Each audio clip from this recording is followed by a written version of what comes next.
When I think of your mercy and all that you've done for me, hey, all I can do is stop and praise ya.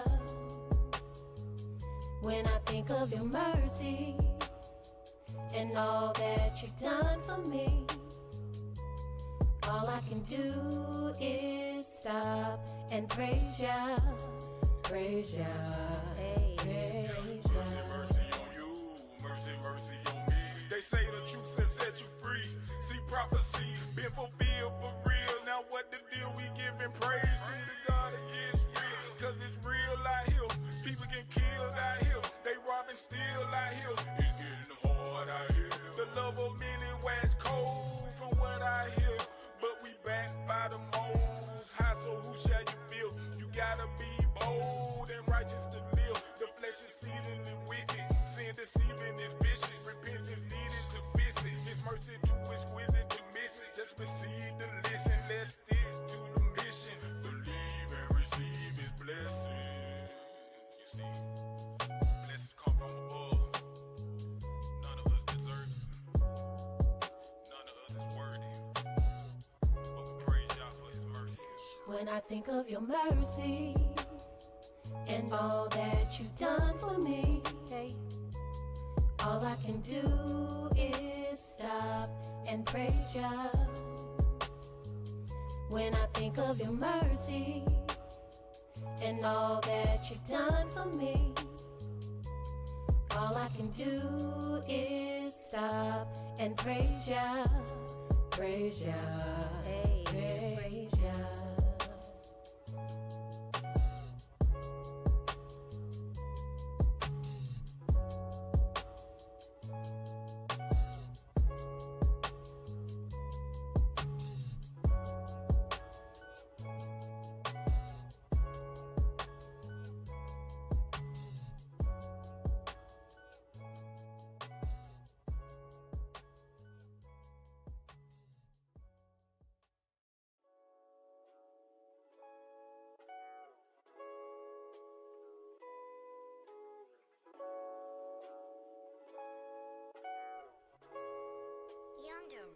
When I think of your mercy and all that you've done for me, hey, all I can do is stop and praise ya.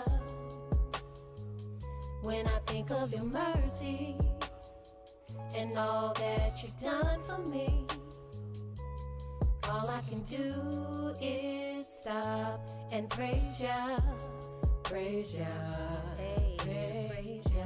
We really gotta stop like praise, yeah. Stop and praise the ancient of days. Teary-eyed with a smiling face, the praise you gave was already ordained. Stop and praise for keeping you in your lane. Give a praise for breaking off them chains. Before you let somebody steal your praise, think about the spirit in which they came. Think about the energy they gave. Is it worth it? Nope, never no way. Kingdom we broke into a praise dance. I praise y'all for D4 hug daps. Praise Yahweh for the congregation, and I praise him for the angels, the elders, and all their dedication. See this truth, it'll cut you, heal you, it'll make or break you. It's a spiritual walk, it's a spiritual ride. Just don't despise the chastisement when you get chastised. You a son, not a bastard, right? You gon' get chastised. It's a spiritual ride, just vibe. Yeah, just vibe. We gon' ride. All praises to the Most High. When I think of your mercy and all that you've done for me, hey, all I can do is stop and praise ya. When I think of your mercy and all that you've done for me, all I can do is stop and praise ya, praise ya, praise ya. Mercy on you, mercy on me. They say the truth has set you free. See prophecy been fulfilled for real. Now what the deal? We giving praise to the God of Yisrael. Cause it's real out here. People get killed out here. They robbing still out here. It's getting hard out here. The love of many wax cold from what I hear. But we back by the Most High, so who shall you feel? You gotta be bold and righteous to live. deceiving is vicious. Repentance needed to fix it. His mercy too exquisite to miss it. Just receive the listen. Let's stick to the mission. Believe and receive his blessing. You see, blessings come from above. None of us deserve it.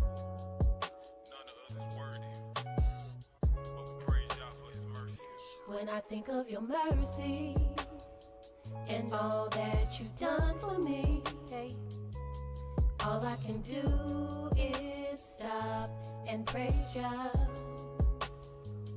When I think of your mercy and all that you've done for me, all I can do is stop and praise ya, praise ya, hey, praise ya.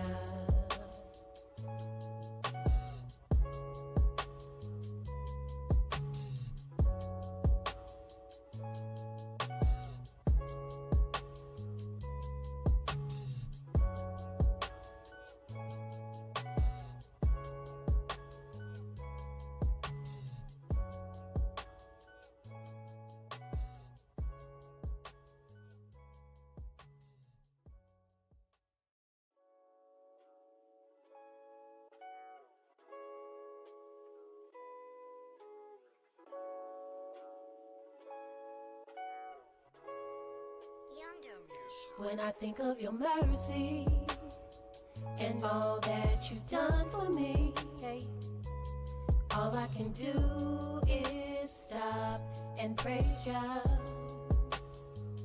When I think of your mercy and all that you've done for me, all I can do is stop and praise ya, praise ya, hey, praise ya.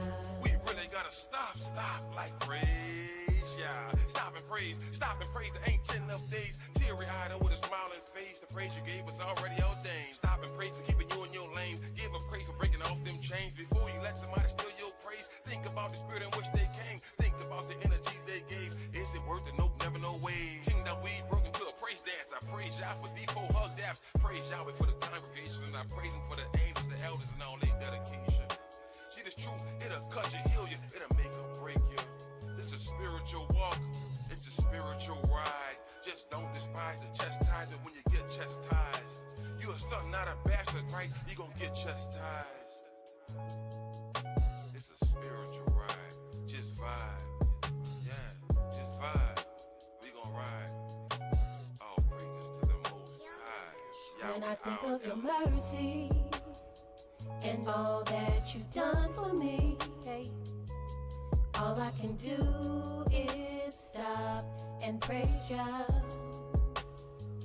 When I think of your mercy and all that you've done for me, all I can do is stop and praise ya, praise ya, hey, praise ya. Mercy, mercy on you, mercy, mercy on me. They say the truth has set you free. See prophecy been fulfilled for real. Now what the deal? We giving praise to the God of Yisrael. Cause it's real out here. People get killed out here. They robbing still out here. It's getting hard out here. The love of many wax cold from what I hear. But we back by the Most High, so who shall you feel? You gotta be bold and righteous to live. The flesh is seething and wicked. Sin deceiving is vicious. Repentance needed to fix it. His mercy too exquisite to miss it. Just receive the listen. Let's stick to the mission. Believe and receive his blessing. You see, blessings come from above. None of us deserve it. None of us is worthy. But we praise y'all for his mercy. When I think of your mercy and all that you've done for me, hey, all I can do is stop and praise ya. When I think of your mercy and all that you've done for me, all I can do is stop and praise ya, praise ya, hey, praise ya.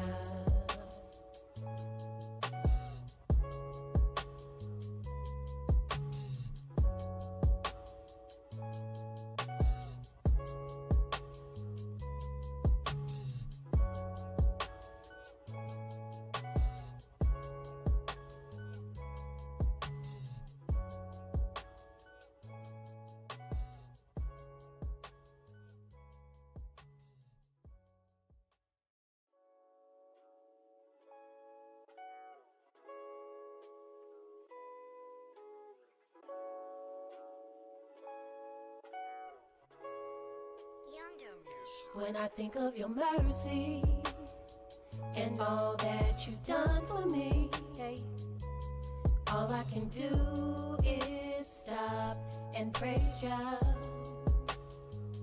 When I think of your mercy and all that you've done for me, all I can do is stop and praise ya. Praise ya. Praise ya. We really gotta stop, like praise, yeah. Stop and praise the ancient of days. Teary-eyed with a smiling face. The praise you gave was already ordained. Stop and praise for keeping you in your lane. Give a praise for breaking off them chains. Before you let somebody steal your praise, think about the spirit in which they came. Think about the energy they gave. Is it worth it? Nope, never, no way. Kingdom we broke into a praise dance. I praise y'all for D4 hug daps. Praise Yahweh for the congregation. And I praise him for the angels, the elders, and all their dedication. See this truth, it'll cut you, heal you, it'll make or break you. It's a spiritual walk, it's a spiritual ride. Just don't despise the chastisement when you get chastised. You a son, not a bastard, right? You gonna get chastised. It's a spiritual ride, just vibe, yeah. Shalom Facebook, Shalom YouTube. Welcome to our prophecy class. Today we're in the book of Isaiah. We're going to be going to Isaiah chapter 43. But before we get started, does anyone have any questions? Yes. Yesterday in your class, you was talking about, I've been talking to a few people, and you was talking about how men are, how you put it, over the household, and they're responsible for their household. You know what I'm saying? And what's going on in their household, they're responsible. It falls on them. But what they have a household that doesn't necessarily agree with them or what they got going on, how they got like responsible, you know what I mean? How they held accountable, that's what accountable, for what goes on when the other household is like, okay, that's what you doing, you're on your own. We still going. So how are they held accountable in situations like that? To the husband or the father? The father, the husband, father, the man, the house. Has a disagreement with someone in the household? Right, because like I said, let's say I know a couple of them. They're starting to walk in the truth. Matter of fact, I got a friend.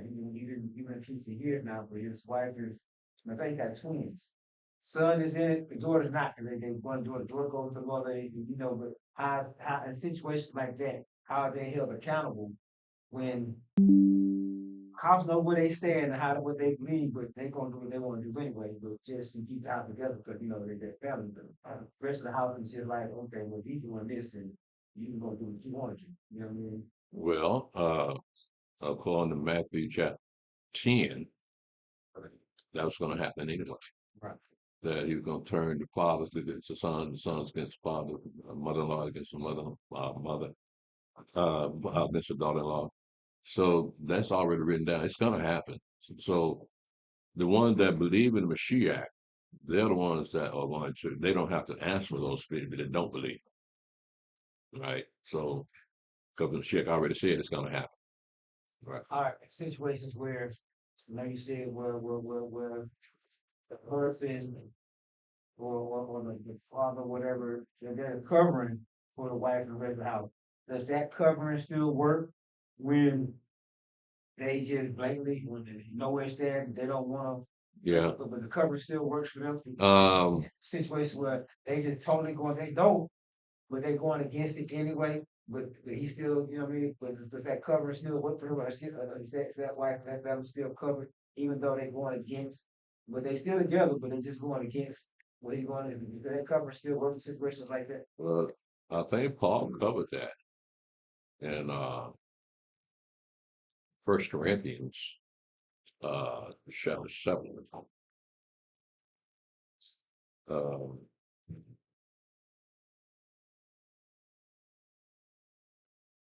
I'll pick it up at verse 13.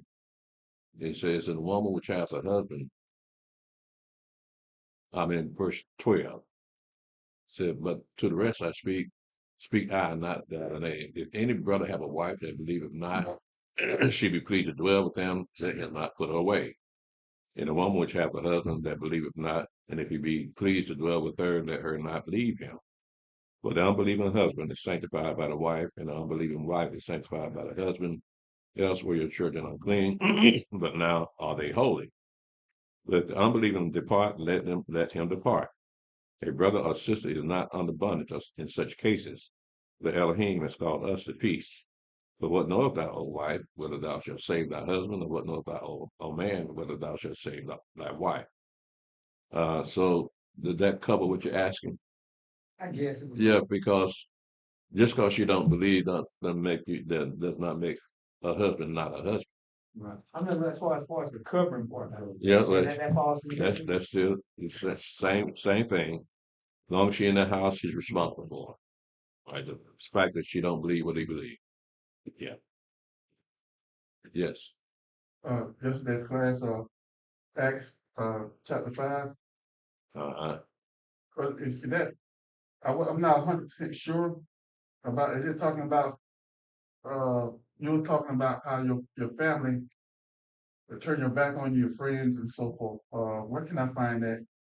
I'm trying to find it in script, in the verses. In Acts chapter 5? Yes, sir. What, it pertaining to that, about your family, like you know the truth. Like I know the truth. You know, my family members, they already turned their back on you. It's the same thing that Brother Bless just asked. Oh, I thought it was talking about husband. Well, that's still family. Right? Well, let's go read it. Let's go to Matthew chapter 10. Mm-hmm.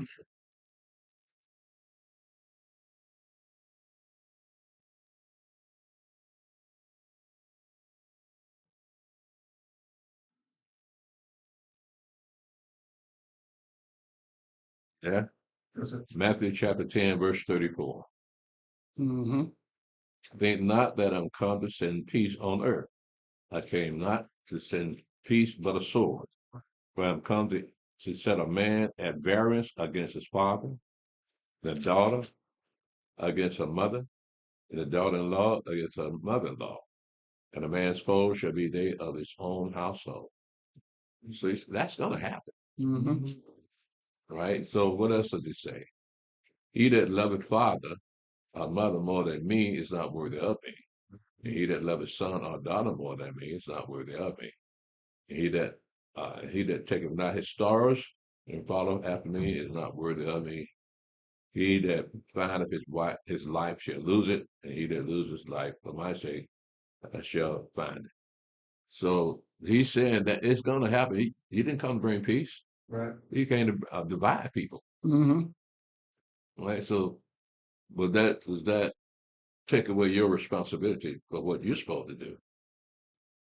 Even though you got turmoil in your house, well, one believes and one other don't believe, it still doesn't take away your role in the house. That you're still responsible as long as they're still in your house. You're still responsible for them as a man. It's best for me to leave them alone. Huh? It's best for me If they don't believe, to leave them alone. then just leave it alone. If she be pleased to dwell with you, then let her dwell with you. Okay, that's what you just read. That what Paul said, right? Yeah. I got two questions.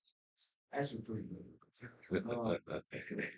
So right here, this with the variance with the family, that's more like a test of faith, kind of. What he says is that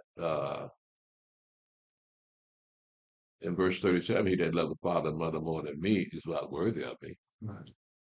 Right? So you have a choice: either go along with your father, your mother, or follow the Mashiach. If you don't follow the Mashiach, you ain't worthy. Yeah.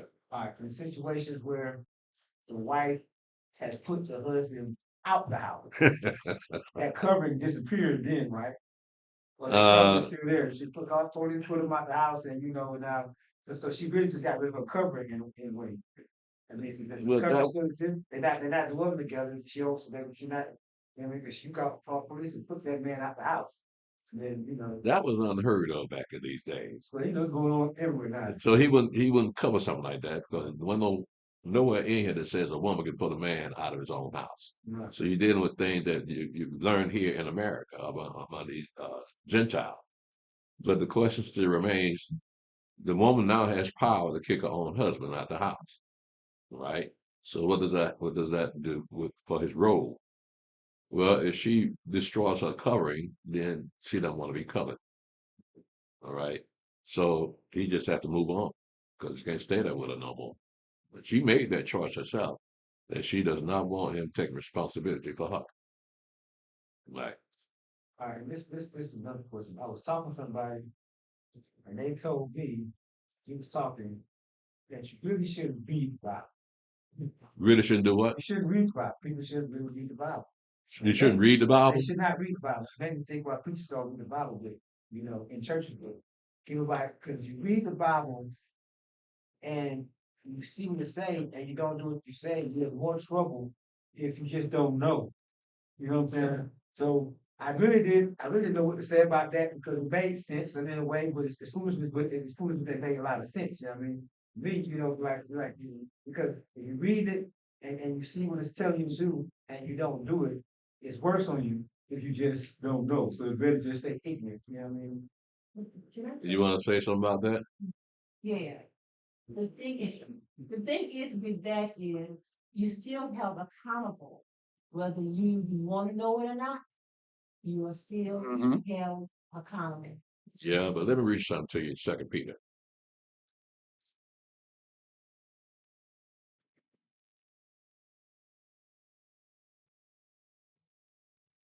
Let's see.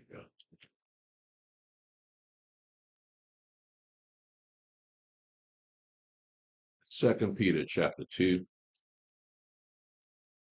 I'm not going to read that whole chapter, but I try to keep focus on what we just talked about here. In verse 19, while they promised them liberty, they themselves are the servants of corruption, for of whom a man is overcome, of the same is he brought in bondage. But if after they have escaped the pollutions of the world, through the knowledge of the Adonai and Savior Yeshua HaMashiach, they are again entangled therein and overcome, the latter end is worse with them than the beginning. For it had been better for them not to have known the way of righteousness than after they have known it to turn from the holy commandment delivered unto them. So that kind of addresses your question in that it's better that it had not known it than had they known it. So in a way, they kind of right. Huh? In a way, they kind of right. No, because first of all, it's no accident that you read the book. It's Yahweh's will that you read that book, and you let somebody else say, "Don't read the book." Right? So that's written down. I mean, for So that you had person, the opportunity to have eternal life, and you let somebody over here say, "Don't do it." Now, how are you going to be judged for that? okay, but me, I stay reading. Yahweh gave that to you. Well, it's me, but It'd be you. You have to stand in judgment.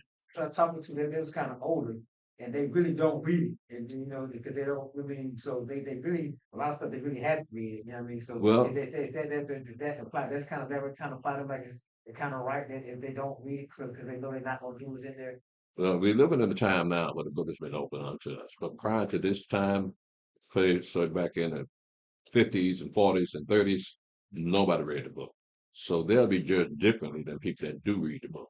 You somebody that was born in those times, like this person was in their 70s. You know what I mean? Uh, The person I was talking to was in their 70s. You know what I mean? People in their 70s. The person I was talking to that said that they was in their 70s. Yeah, well, that's the one saying don't read the book. You shouldn't read the book because if you don't do what's in there, you're gonna find what's in there. Don't do it. You're gonna read. You know what I mean? So it's better not to know. And they really not a reader anyway. But you know what I mean? So that kind of applies. It's better for them not to know. It's better for them that particular person not. But yeah, for that group there, Yahweh did not give them the spirit to read the book. So therefore they tell everybody else don't read the book. Now that you know who that sounds like? Creflo Dollar. Creflo Dollar said, "Don't keep these commandments. As long as you don't keep them, you cannot commit sin." But once you start keeping them, you're responsible. So it's best not to keep them. Huh? Been to Creflo Dollar church too. So Yeah, but that's that mindset that they have that if you don't read the book, You won't be held accountable. But according to this, all flesh gonna be judged, whether you knew or not. So yeah, you can if you understand what the book's saying, you do what the book tell you to do, you have a better chance of salvation. But if you don't know what the book is saying, that's one thing because of ignorance. But if you refuse to read the book, now that's something else. So you're going to be held more accountable for you refusing to read the book than those that cannot read the book. Yeah. That's what I was saying. Uh-huh. You're accountable. Yeah, you're still going to be held accountable. Because when you, for instance, look at the last 6 commandments in the 10 commandments, that applies to everybody. Right? First 4 applies to us. So you said, thou shalt not commit adultery. That's everybody. Thou shalt not kill. That's everybody. Right? That's in all societies. So consciously, you know, killing somebody is wrong. Consciously, you know, committing adultery is wrong. So that applies across the board. So if they don't read the book and they don't trespass Yahweh's commandments, the last 6, they have a better chance of salvation. Because Yahweh did not don't want them to understand what the book is saying in the first place. But consciously, if they fit the last 6 commandments and they don't break those, they have a better chance of salvation because Yahweh did not reveal himself to them. And they haven't read all the 10 commandments, but they keeping them, right? So they're a law to themselves, like Paul said about the Gentile. They know the difference between right and wrong, right? So they're going to be judged according to the last 6 commandments, right? So the last one, thou shalt not covet, right? Thou shalt not steal. That's across the board. And again, that's from your conscience. Your conscience letting you know that what you just did, if you stole something, that's wrong. Right? So yeah, you're gonna be judged according to that. But as far as the first 4, that's on us. Yeah. If I look at the one saying, "Thou shalt have no other God before me," right? And that seems was the hardest command Yah, the children our fathers them by. And you just looking at that same thing today about you know they tell our people that about Yahweh and they turn away from that with this thing with JC. So that's so I know you like you say a lot of them they ain't gonna kill, they ain't gonna steal or different things of that matter. And it just seemed like that having that other God before him is that's the main thing that Yah just really he ain't gonna have come before anything. So you think that judgment they could continue to refuse his name, there's gonna be a harder judgment for those? You can't worship Yahweh unless He wants you to worship Him. Right. You can't call upon His name unless He wants you to call upon His name. So if you hadn't talked to anyone, specifically talking about Christians, and they believe in JC, right? He hadn't talked to those people. He's given them over to the worship the gods of the Gentiles. So if he hadn't talked to them, that means he didn't want to talk to them. Now, how the judgment, how didn't come out in the judgment, um, he's still going to judge him. But if he hadn't given him his name or given him anything that's in his book, then it's because he didn't want them name. Right. So in that case, it goes back to my answer to Brother Bless, that they will be judged by the last 6 commandments. Right.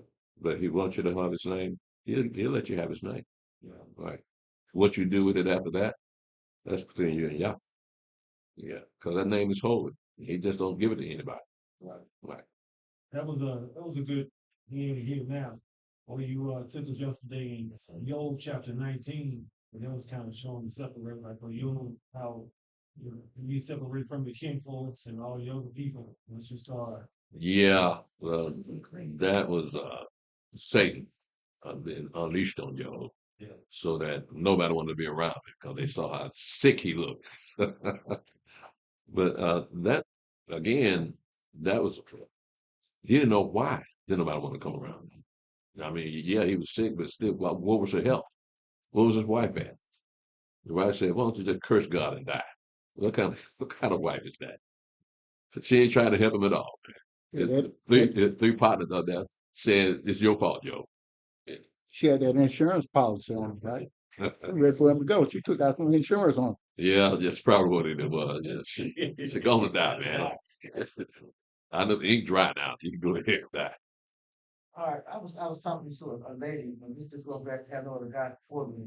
She had a little stencil on her neck, and I knew what it was, but at first that she was like, it's simple, but like, you know, that's another God, right? You know what I mean? She's like, what make you feel good? I don't work for the God, but in situations like that where, you know, a lot of our people, you know, tattoos are against law too, but they give you tattoos and different spiritual beliefs and not understanding what they is, but they represent other gods. If they come into the truth, would that have no God before me? Would that be how would that affect them? What I mean, would that still affect them when they come before Yahweh? But you actually have another God before you. You know what I'm saying? Before you, because you had the God tattoo on you. I mean, see what I'm saying? A God tattoo. They don't The name of another God tattooed on. understand that's another God. They understand they don't really. You know what I mean, you know. So Yeah, let's come to truth. You really have another God on you. You know what I mean? yeah, That represents another God. You know, sometimes they give you little words they don't understand that's the God. You know what I mean? yeah, Especially, yeah. especially like this Hindu But stuff, because you uh, know all this. I mean, do they know who they are though? well, they learn. I I mean, mean, they know. Do they know they're supposed to keep the commandments, right? some of them do, some don't. I mean, I Are mean, you talking about Israelites or Christians? I'm talking to our people in Israel, they Jake, and they don't know to put with Jake. They're not solid Christians either. You know what I mean? They're just Jake. You know what I mean? Oh, they're just out there, It's out there, really. trying to get Trying more to information, right. right? But they don't have a spirit. They're just seeking knowledge. So you got to have a spirit to understand what the book is saying and believe what the book is saying. So what happens is that if Yahweh want them to, he could put them in a congregation. And they don't have to be going from here to there trying to get a whole lot of knowledge. Paul said, knowledge puff up, but love edifies. The thing is, you got a lot of brothers and sisters out there seeking knowledge, but don't want to be part of the congregation. The lone wolves. But how are they going to practice love for their neighbor if they're not around their neighbor? And that's one of the key things that's going to get you in the kingdom, how you treat your neighbor. So you can't be individualistic and try to love your neighbor because you don't know your neighbor. So how you going to fulfill that commandment? Love your neighbor as yourself. So they're losing out themselves when they're alone like that, just seeking knowledge. And that's why when people leave here, they have been given an opportunity to love their neighbor here, despite you're going to have conflicts. It's how you resolve those conflicts that makes you the type of man that may be in the kingdom. The blessed are the peacemakers, right? So you look at uh, those lone wolves out there, they're incomplete. They because they have failed to meet the standards of loving your brother as yourself. But that lone wolf also falls under, you know, when you go by type of family, like you, if you love your father, they more than me, it's like you chose your feelings over me Right, because you're commanded to congregate. You right, know what I mean? On the Shabbat. right. But you chose your feelings Mm-hmm. over me, Mm-hmm. over my commandment. You know what I mean? It's like for me, it's Yahweh. Give me all these years, I'm Yahweh, but keep you as Yahweh. You know what I mean? Mm-hmm. Not everybody, but it's Yahweh. At the Right. end of the day, you know what I mean? So, you know, when they long war, they come, they leave, whatever description it is, it's like you chose what you feel over what Yahweh says. So you know what I mean? So that they fall under that, you know, it may not you chose your mother, daughter, sister more than me, but you chose yourself over me. Kind of like, you know. Yeah, that falls into that category. But yeah, if Yahweh put you in the congregation, He meant for you to stay, but He can also take you out of the congregation, and you find fault. People find fault coming up in here that they find fault with the people, find fault with the location, they find fault. Yeah, okay, Joe. Whole world saw that, bro. Yeah, he on Facebook. A star is born. The man from Ham. Said the man from Ham. Oh man, that's a good one. The man from Ham. They're over here. It's crazy. What? Oh, I'm sorry. Yes. All right, so out of the 10, the last 6 pertains to mankind. The first 4 pertains to Yah, right? Right. So, One children of those- Israel. Excuse me? The first 4 commandments Yes. are given to the children of Israel specifically. What I'm saying, that pertains to Yahweh. Yeah. First 4. Yeah. Yeah. That's Now, all about which Yahweh. Which one, the 6 or the 4 more important in this? The first 4 belong to the children of Israel, in that they shouldn't have any gods before them, should not make any graven images, should not take the name of Yahweh in vain, and remember the Sabbath day to keep it holy, right? Those are the first 4 that pertain directly to the children of Israel. He didn't give his Sabbath to anybody else, right? So the rest of the nations are not bound by the first 4 commandments. We're bound by them. As far as we're concerned, As far as what? as far as we're concerned, all right, which one, the 4, the first 4, or the last 6? As far as we're concerned, Yes. all of them. Okay, so there is no separation. So No, not for us. not for us, there's no separation. We got to do all 10. If you're the first 4 say you have no other God before Yah, right? Right. So that wouldn't be more important than the last 6, which is pertaining to mankind. Well, again, mankind was not given the first 4. Mm-hmm. Right. Our Father was given the first 4 and the last 6. We got to keep them all. Right. Right. That's our responsibility. But when you look at the last 6, you see that doesn't necessarily pertain just to Yahweh. That pertains to all the nations. That when you honor your father and mother, well, now you get man's relationship with man. Right. Now those commandments can pertain to the rest of the nations. But the first 4, all 10, we have to do ourselves. Mm-hmm. Okay. So So yeah, Yahweh comes first. Notice Yahweh comes first. That's what I'm saying. Yeah, Yahweh comes first. But if they don't know Yahweh, they can't put Yahweh first. First 4 being, I guess, a little bit more important. Yes. Than the last 6. Yeah. All So right. Yahweh comes first. Yeah. You okay? Does anyone else have any questions? Yeah, that's the same thing when he was asking. That's what I was asking you. So yeah, you answered it. Okay. Does anyone else have any questions? Shalom, Elder. How you doing? Good. Good to see you. Again, we are in Isaiah 43, and we're going to see how the Jehovah's Witness got their name.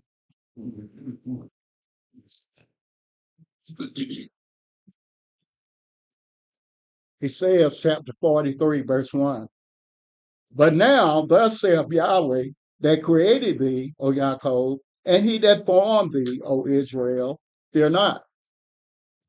For I have redeemed thee, I have called thee by thy name, thou art mine. Mm-hmm. When thou passest through the waters, I will be with thee, and through the rivers, they shall not overflow thee.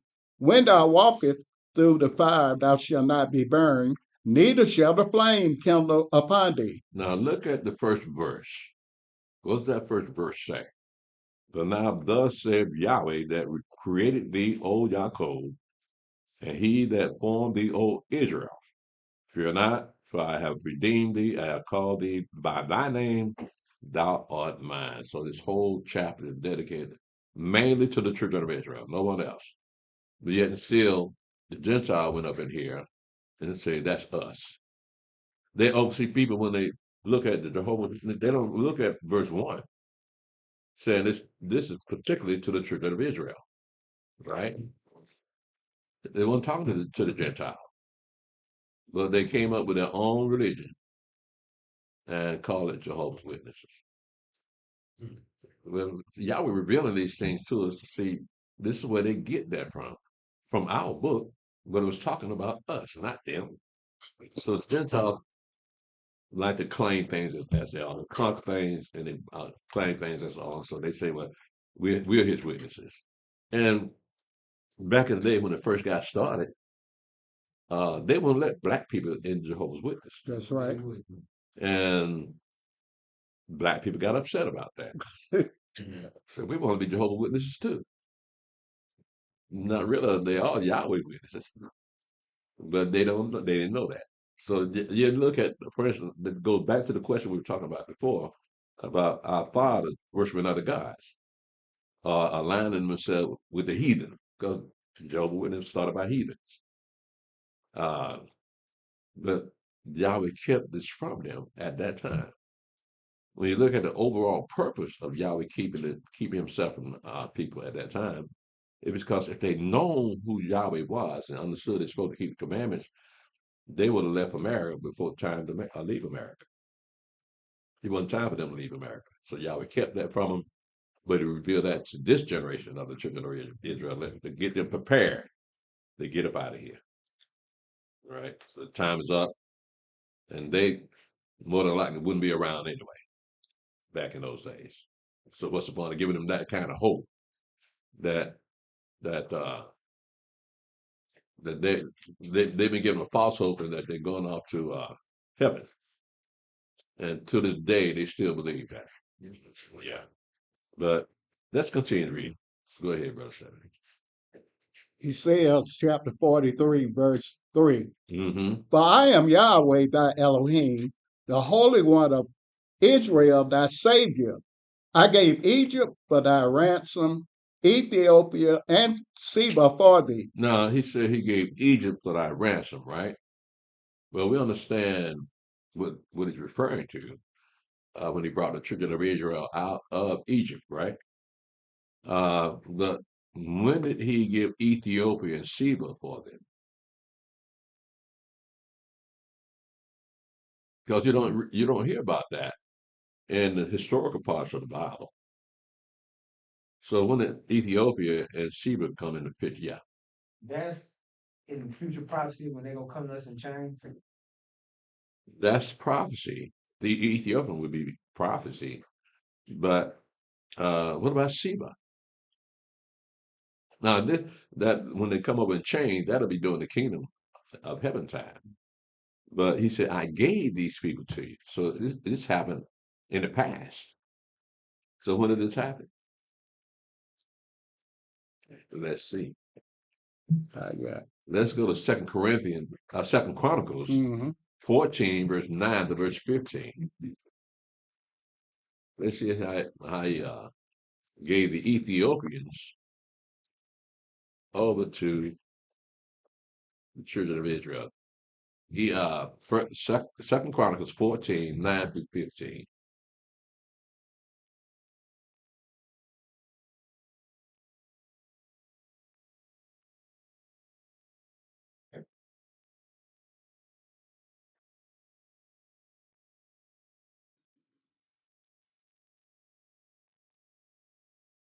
Second Chronicles, 14, 9. 9 through 15.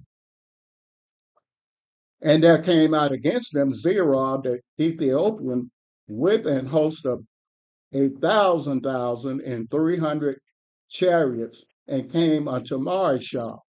Then Asa went out against him, and they set the battle in array in the battle of Zephathah at Marishah.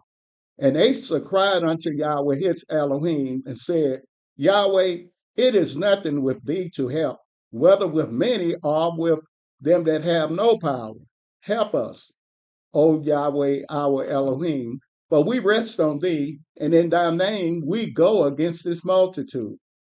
O Yahweh, thou art our Elohim, let no man prevail against thee. So Yahweh smote the Ethiopians before Asa and before Yehuda, and the Ethiopians fled. And Asa and the people that were with him pursued them unto Jerah, and the Ethiopians were overthrown that they could not recover themselves. For they were destroyed before Yahweh and before his host, and they carried away very much spoil. And they smote all the cities round about Jerah, for the fear of Yahweh came upon them. And they spoiled all the cities, for there was exceeding much spoil in them. They smote also the tents of cattle, and carried away sheep and camels in abundance, and returned to Jerusalem. So that was when he gave the Ethiopian for it, right? Now let's go. You might want to make a note of that in your book, just in case somebody asks you about it. Let's go to Psalm 72 and verse 10. Let's see how Seba got into this.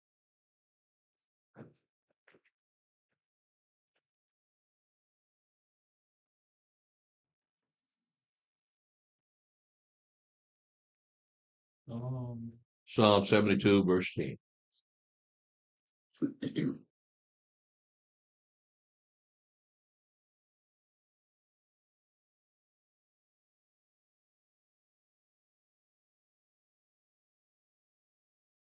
The kings of Tarshish and of the isles shall bring presents. The kings of Sheba and Seba shall offer gifts. So this is a psalm for King Shlomo. So during his reign, you had people like the kings of Sheba and Seba offering gifts. Okay, so that would take the place of in that verse 3. That'll be Seba that he gave them over for. Yeah. So the Gentiles, the Tarshish, knew who King Solomon was, and they would bring gifts to King Solomon too. What now? Tarshish is Spain, right? Tarshish, Spain. Right. Spain. Said the kings of Tarshish. Um, the kings of Spain were not white all the time. They weren't Gentiles. They're in the genealogy. Let me take that back. They are in the genealogy in Genesis chapter 10, uh, verse 1 to verse 5. You got Tarshish in there, but at the time, they was all the same color. All the sons of Ham, all the sons of Noah, they was all the same color. So the Spanish that we see over there now are not the Spanish that we see here. So even in time of Solomon, they were still black. Yeah. Everybody in the time of Shlomo and time David were dark skinned people. Okay, that's another question. Like, okay, they been split, the earth was divided as far as the nations during the time of Peleg. That was You at the Tower of Babel. time of Peleg. That was after Noah, correct? Yeah. So even all the way up to the time of Solomon, everybody was still the same color during the time of Solomon. So Europeans were still black during the time of Solomon. Not. Not all of them, but just like I guess let's say just to explain, Spain and Tarshish during that time of Solomon and King David, they were still black. Yeah. The thing, excuse me, the Gentiles had to be trained to be civilized. You know who trained them? No, the Moors. Mm-hmm. The Moors taught them, right? And I think they ruled over them for 800 years or 400 years, one of those figures. So they got their training and understanding from black people. So who was in the land before they came into the land? Because apparently they didn't know how to take care of themselves.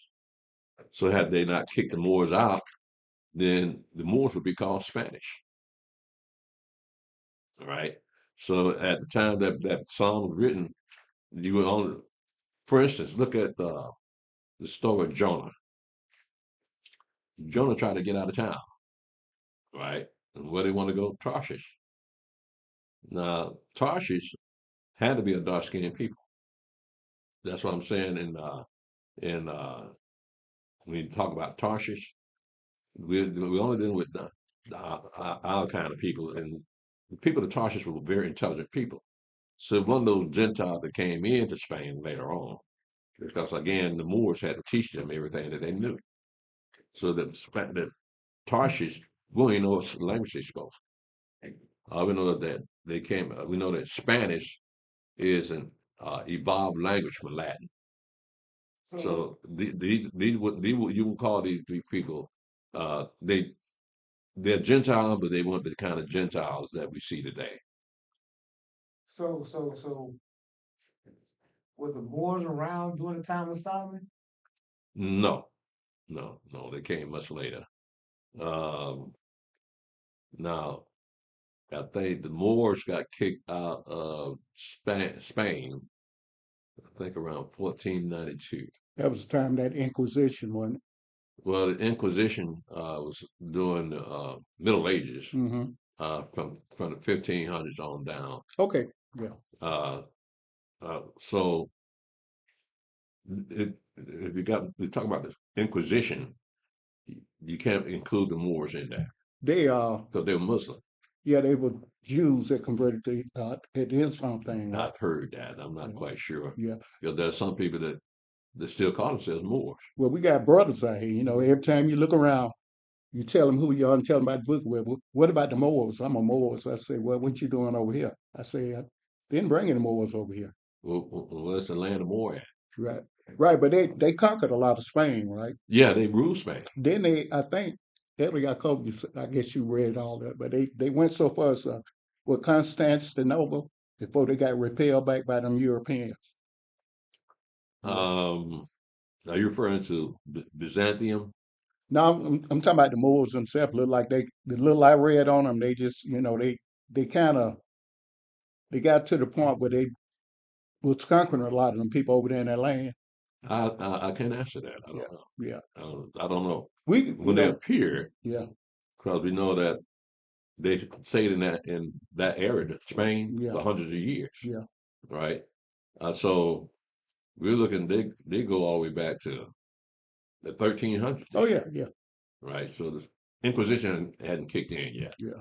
Yeah, so that one comes later. But nevertheless, the question about these Gentiles here, they started out black. They didn't change until they were scattered around the world at the Tower of Babel. And that's the question. Why did they change? Why do they look so different? If they all look the same in building that Tower of Babel, why did they change? Why do we have white Gentiles? Or yellow Gentiles. Huh? Or yellow Gentiles. Who are the Gentiles? Or yellow Gentiles. Yeah, Yeah, yeah. yeah, you're right, Elder, because if they were practicing that Islam thing, they wouldn't have came for the Inquisition because you was under auspices of that Catholic Church, right? Yeah. Yeah, you, Right. So it's about power. yeah. So those Gentiles that are white now, well, they came in later. But Mm-hmm. we're talking about Tarshish here. Tarshish was black. There was no choice, no other way to look at that. Because when you look again, you look at the table of nations. Everybody was black at that time. Japhet was black. Uh, Tarshish was black. All the rest of the Greek names. They got that from our book. So they adopted, as far as the Greeks are concerned, they came up with their own type of government, but they also came up with their own look. How they came up with that look, I don't know. Mm-hmm. Why does mankind look so differently? And all the sons of Noah look all the same because they're his sons. They started out black. I can't answer that.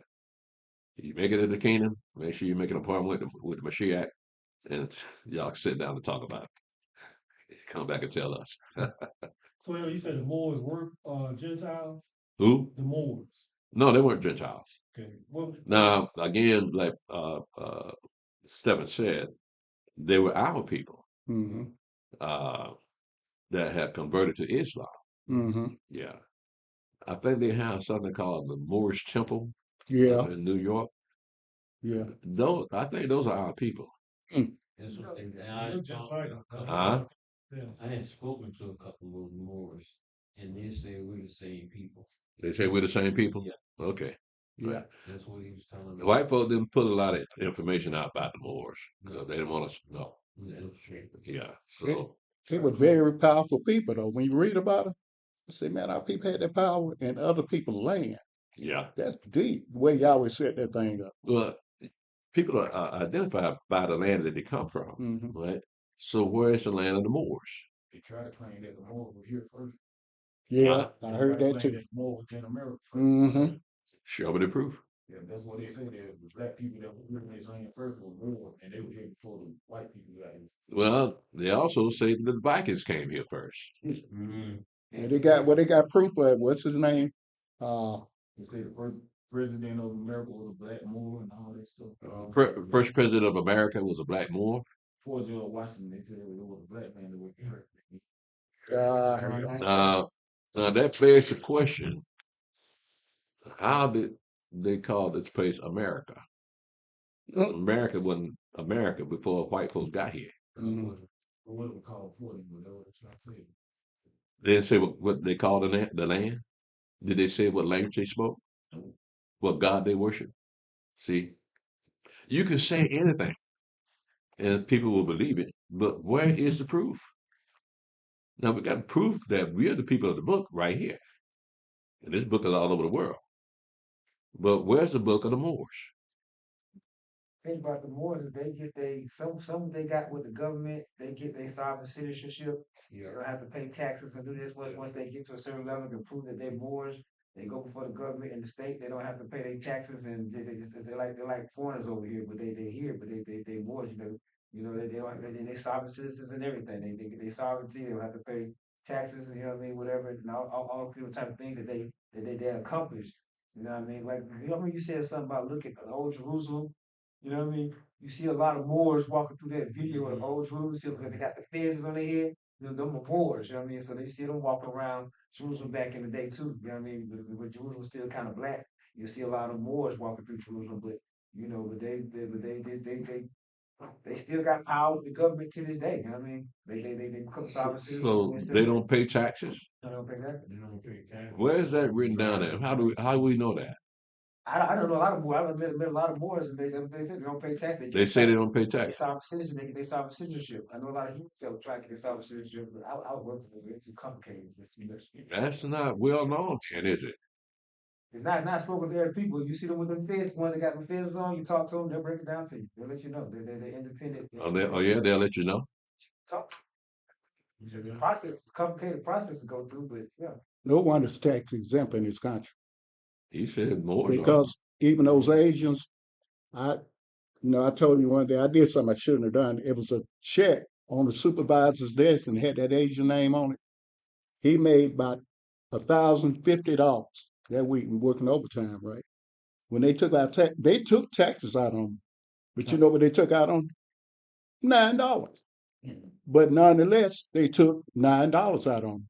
I think they first 7 years they taxes. I don't see how you can work in them and take them taxes out on them.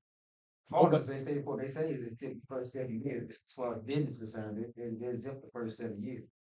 So after 7 years, what happened? They have to start paying business taxes. Business tax? Oh, okay. Moors, they didn't Sell it to their family. Yeah, that's what they do. They change. Somebody else come in and operate the business so they can keep that tax exempt. Oh, I can see that. I can see that. I agree with that. Change the condition as soon as you hire somebody. But if you here long enough, you got to pay taxes. Am I right? I guess so. I don't know, man. I'm finding something new out myself. Moors don't pay that. I did not know the Moors weren't paying taxes. Your boy tried, then they put him out his house. Who that? Gideon. Gideon. Yeah, I remember that. Gideon tried that, they put him out the house. He said he was a sovereign citizen. You remember that? Yeah, the sovereign people. Yeah. Yeah. It's a complicated process. It's a complicated process to go through. Do the Moors have that sovereign type mindset too? They are sovereign citizens. I mean, you got white people. They got a whole program in the books. They very expensive. I got the books are expensive, but there's a lot you got to go to. And when they sue, they file torts. And I realized I thought the tort stuff went real. So I got one of my divorce from my first wife, and I went into the judge's chamber. Yeah. Hold on, man. Hold on, man.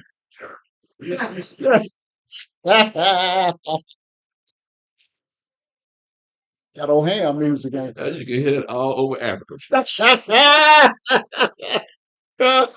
Okay, So I went to the judge's chamber to sign my paperwork, and me and 3 other people, and he had a whole bunch of books on torts.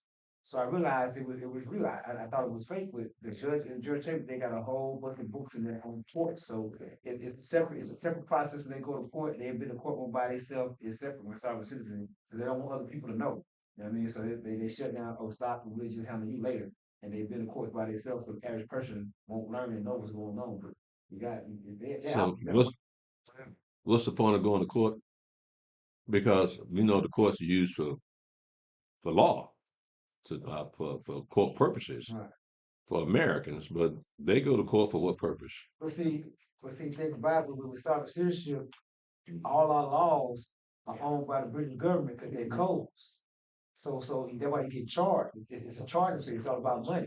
So it's a complicated process, but it's a lot you gotta learn, a lot you gotta do. But that's what I say. But with the boards for the teaching, you have to really become a Muslim. So that's why I don't really get. So you go to court to justify your sovereignty that you can. You go to court, you show you're a sovereign citizen.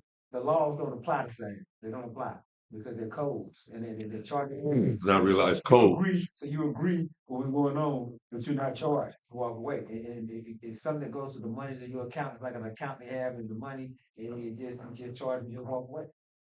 Unless like, if it ain't murder, whatever, then you on the state system, you just walk away. It's a whole little process, but it get complicated. But that's what when you become a full sovereign citizen, people be trying it and don't want to pay tax to the IRS as far as they want to go, and they want to get in trouble. But 'cause I know people that did that too. They didn't go. They didn't have all the process. You got to know. Can't nobody talk for you. You got to speak for yourself. Ain't no lawyers. When you got a lawyer, you become a ward of state. Ain't no lawyers. So you got to go. You got to talk for yourself and stand up for yourself and be sovereign. So there ain't no lawyers involved being sovereign. You know what I mean? So it's a complicated process. You're pretty knowledgeable too. You have to do it. There's a lot you gotta learn. It's a whole nother world you have to learn. But all I know about those sovereign people is that the police have to come and pull them out of the house.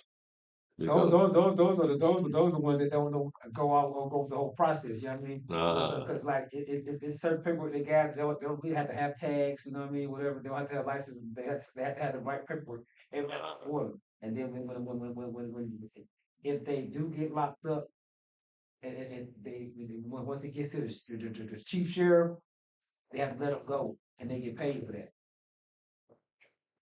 If but they can't move back into the house, though, can they? if they got all their paperwork together and everything together, but I don't I'm not. Yeah, you're right. Those that got their stuff together, they don't have no issues. The ones that's trying to do it, but ain't got everything together, they have those issues. Okay. They half stepping. You know what I mean? Yeah, that's all I hear about.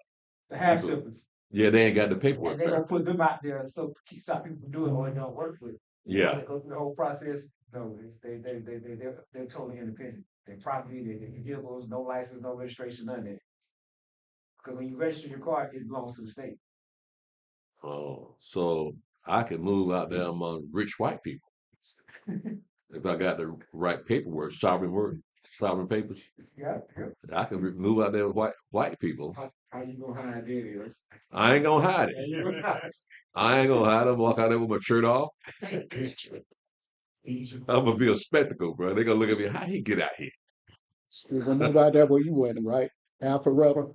Yeah, Alpharetta, place like that. Then y'all go out there. You ain't gonna move out there. Bill. Ain't no black people out there. Alpharetta. No. I didn't see that. Yeah, that's the first place I moved. Bust all that up, bro. Yeah, that's Just shot in the neck.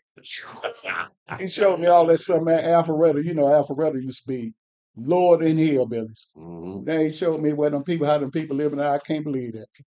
Millionaire. Yeah, well, I'm sovereign, so I deserve one of them houses y'all got out there. I'm a Moor. He gonna be a dead Moor next week.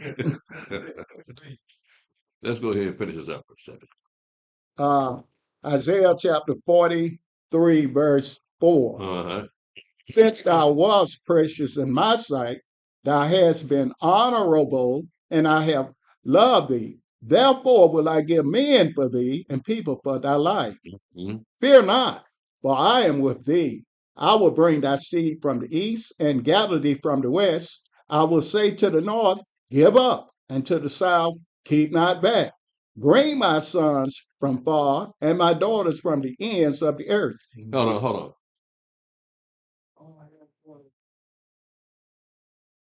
What are you, Isaiah?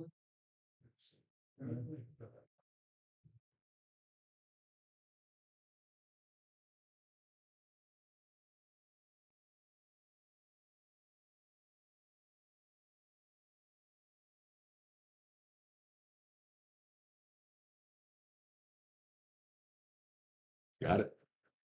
Okay. Read that verse again, verse 7. Verse 7. Mm-hmm.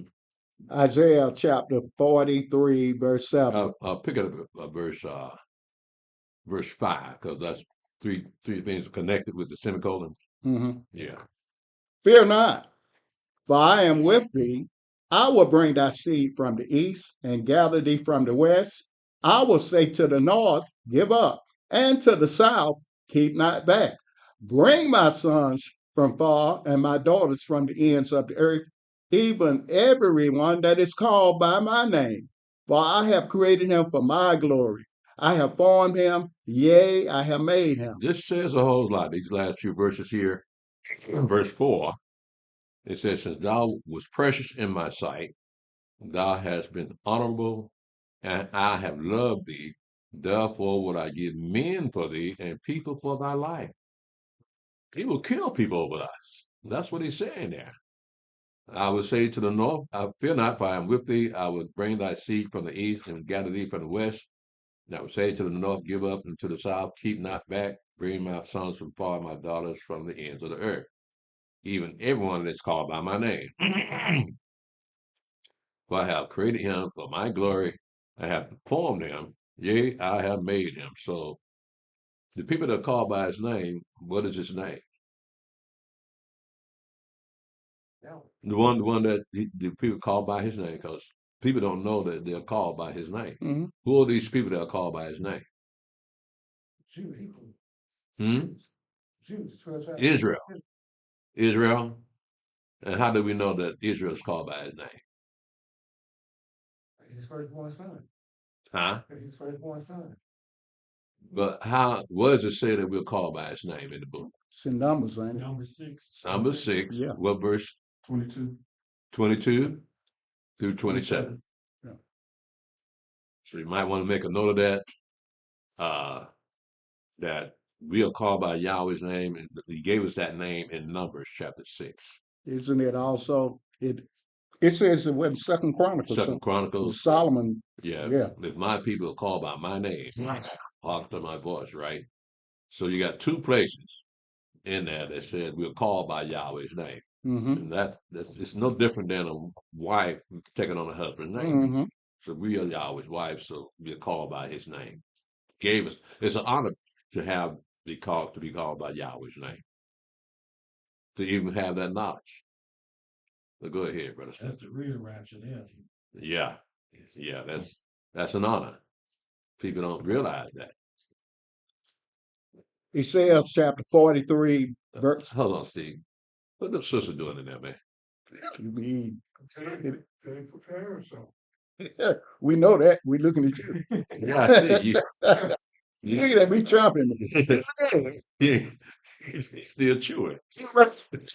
That must be real good. Tuna fish? Okay. Huh? Tuna fish. Tuna fish. I just had tuna fish yesterday. I take it. But you don't want it, I eat it. I love tuna fish. Yeah, you can have it. I'm about tuna fish out right now, bro. That was my best tuna fish ever made. Yeah, go ahead, brother. Ezekiel chapter 43, verse 8. Mm-hmm. Bring forth the blind people that have eyes and the deaf that have ears. Let all the nations be gathered together, and let the people be assembled. Who among them can declare this and show us former things? Let them bring forth their witnesses, that they may be justified, or let them hear and say, it is truth. You are my witnesses, saith Yahweh, and my servant whom I have chosen, that you may know and believe me and understand that I am he. Before me there was no God formed, neither shall there be after me. Even I, am Yahweh, and beside me there is no Savior. I have declared and have said, and I have showed when there was no strange God among you. Therefore you are my witnesses, saith Yahweh, that I am Elohim. Now, what makes us Yahweh's witnesses? The vow. Hmm? Vow with the Trinity after giving the commandment. The commandments? Giving the commandments, they're not giving the commandments. Yeah, but how you know that was us? We have no evidence that was us. Well, Yeah, he threw a punch at you. one of the things that makes us the witnesses of Yahweh is the prophecies and the curses. Right. That's right. So you look at the curses, you see that We're on the people that been brought somewhere on ships. That's it. First day, right? And we also are the only people that have been scattered from their own land, Mm-hmm. right? And we'd be a minority, a small people in other people's land. Mm-hmm. So the Gentiles can't say that they were witnesses of No. Yahweh.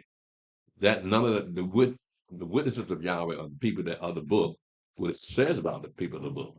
Right? So all these things that the book says about the people happened to only one people, and that was us. Yeah.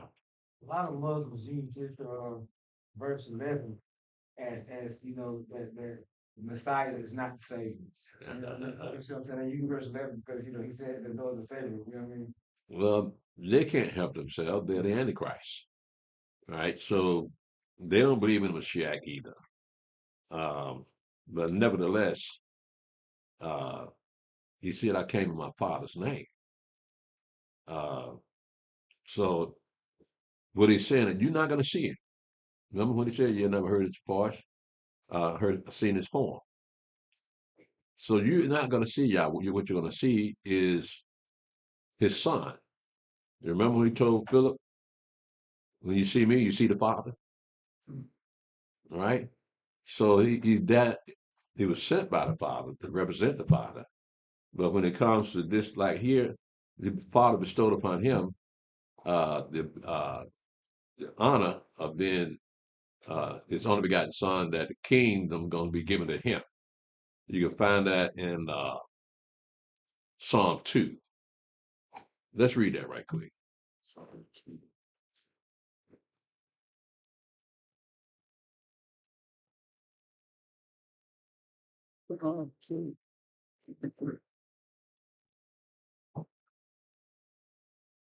In Psalm 2,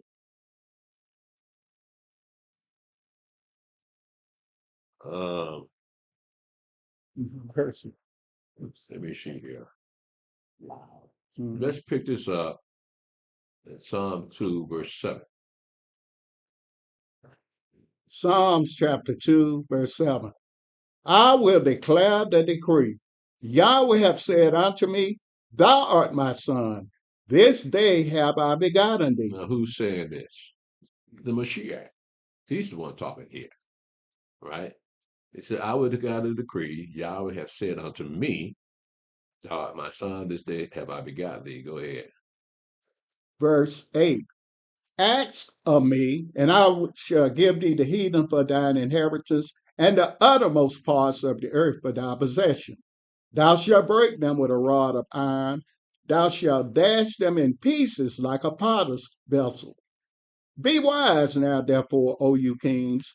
Be instructed, you judges of the earth. Serve Yahweh with fear and rejoice with trembling. Kiss the Son, lest he be angry and you perish from the way when his wrath is kindled but a little. Blessed are all they that put their trust in him. Now, Yahweh gives out salvation, and he bestows it upon who he wants to bestow it upon, right? So, with Mashiach, now I know they like to go here and say there is no Savior. You have to look at the context that he's saying that in. The reason he said there is no Savior is because our Father put their faith in idols and images. And then idols and images couldn't save them. He says that I'm your Savior. That's what we keep it in context. Yeah. But there's no way to prove that who wrote this Psalms 2. Oh, Psalm 2. It's not really ascribed to David like Psalm 3 is ascribed to David. So there's no way you can. Let me see here. I believe if you go to Acts, let me see here. I think it refers to that David wrote that song. Let me see here. Uh, Because you can give it to David. You know, David all through the Quran, so that helps knock a lot what they say out. You know what I mean? David's all through the Quran, so mm-hmm. you can't really prove that David wrote something. So it's gonna be kind of hard. Now, let's check this out in Acts chapter 4. Now, in Psalm 2, I just want to get part of that psalm, but look at what it says in verse 1, Psalm 2. Why do the heathen rage and the people imagine a vain thing? The kings of the earth set themselves, and the rulers take counsel together against Yahweh and against his anointed, saying, Let us break their bands asunder and cast away their cords from us. He that sits in the heavens shall laugh, the adonai shall have in derision, right? In Acts chapter 4, uh, in verse 23, read that verse, down to verse 27, verse 28, Acts chapter 4 to what now? 23 to verse 28. Let's see who wrote that song. And being let go, they went to their own company and reported all that the chief priests and elders had said unto them. And when they heard that, they lifted up their voice to Elohim with one accord and said, Yahweh, thou art Elohim, which have made heaven and earth and the sea and all that in them is, who by the mouth of thy servant David had said, Why did the heathen rage and the people imagine vain things? The kings of the earth stood up, and the rulers were gathered together against Yahweh and against his anointed one. For of a truth, against thy holy child Yahshua, whom thou hast appointed, both Herod and Pontius Pilate with the Gentiles and the people of Israel were gathered together for to do whatsoever thy hand and thy counsel determined before to be done. All right, so they say they. Okay. Yeah, man. Yeah, going back. The Gentiles, yeah, they really think they slick, they got game because they don't, like you said, the elder Yaakov said, they don't fool with this Old Testament No, because they know they don't have nothing to do with them. no. They don't, like you said, they don't go in the Gospels because they know that Christ didn't come to them. Right. So they had to go up to their boy, would say Paul came enough, so they stick up in there. Yeah. But like you say, they don't fool with the Mashiach. They call, Zeus, Right. Jesus, but other than that, they don't have nothing to do with the gospel. Yeah, they try to force themselves into our book. Yeah. Do you blame them? Like I said, It's a beautiful beautiful story. book, right? Yeah. Full of a lot of hope. Yeah. And so they want to be part of that hope. All the nation want to be part of that hope, except us. But they kicked us out the book, El. Yeah, they did. You hear them on Today or whatever, they never say nothing about the children of Israel. Right. They don't, they done with us. We in the trash can. Yeah. I asked that old person I was talking to yesterday, you shouldn't read the Bible. I said, have you ever heard about the children of Israel? Go to preacher, everybody talk about children of Israel. He was like, no. But Israel all throughout the Bible. Wow. I know. Yet still, the word Christian ain't mentioned but 3 times. Well, even when you go to church, like, you ever try to talk about Israel? Like I said, it's not necessary. It's not necessary. Excuse me. Huh? What? I said, some people can't read. That's why you get when you come late. Yes. No, it's stuff. Let me hear.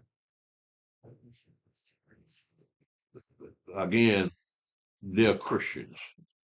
And Christians don't get their hope from the Bible because they know who the Bible's talking about. So they can't go there. They got to say something like, Paul brought Christianity to the Gentiles. Mm-hmm. Just make that up. Right. So they want to force themselves into our story. Mm-hmm. Don't blame them. It's a beautiful story. Yeah. We're the only people that got the greatest hope on earth. Mm-hmm. They want to be those people. And make sure we don't know that they're talking about us. Want the blessing, but don't want the curses. Don't want the curses. That's got to wonder, could they stand the curses? Could they go through what we went through? No. Because it's coming to them. Yeah. No. Coming to them. Huh? The curse is coming to them. Yeah. They talk about building, they commit suicide, they kind of turkey. Yeah. No Yeah. minds, no health. No. The main thing, like you said, how could those people survive over there in that Mediterranean area? They just can't prove it. They can't prove that. Yeah. And they got those people in our land that call themselves Jews, but they get skin cancer. Mm-hmm. That part of the land is made for melanated people, Mm-hmm. not for pale skins. So they don't belong there. Yahweh let them know you don't belong here. Mm-hmm. are giving them cancer. No. They never say anything about it. You never hear about it. But when you do a little research, they got a lot of skin cancer over there. Yeah, because they're not supposed to be there in the first place. On the dark skinned people. Look for instance, at the I think we talked about this before. The people in Saudi Arabia. You notice they're all covered up. Mm-hmm. You know why?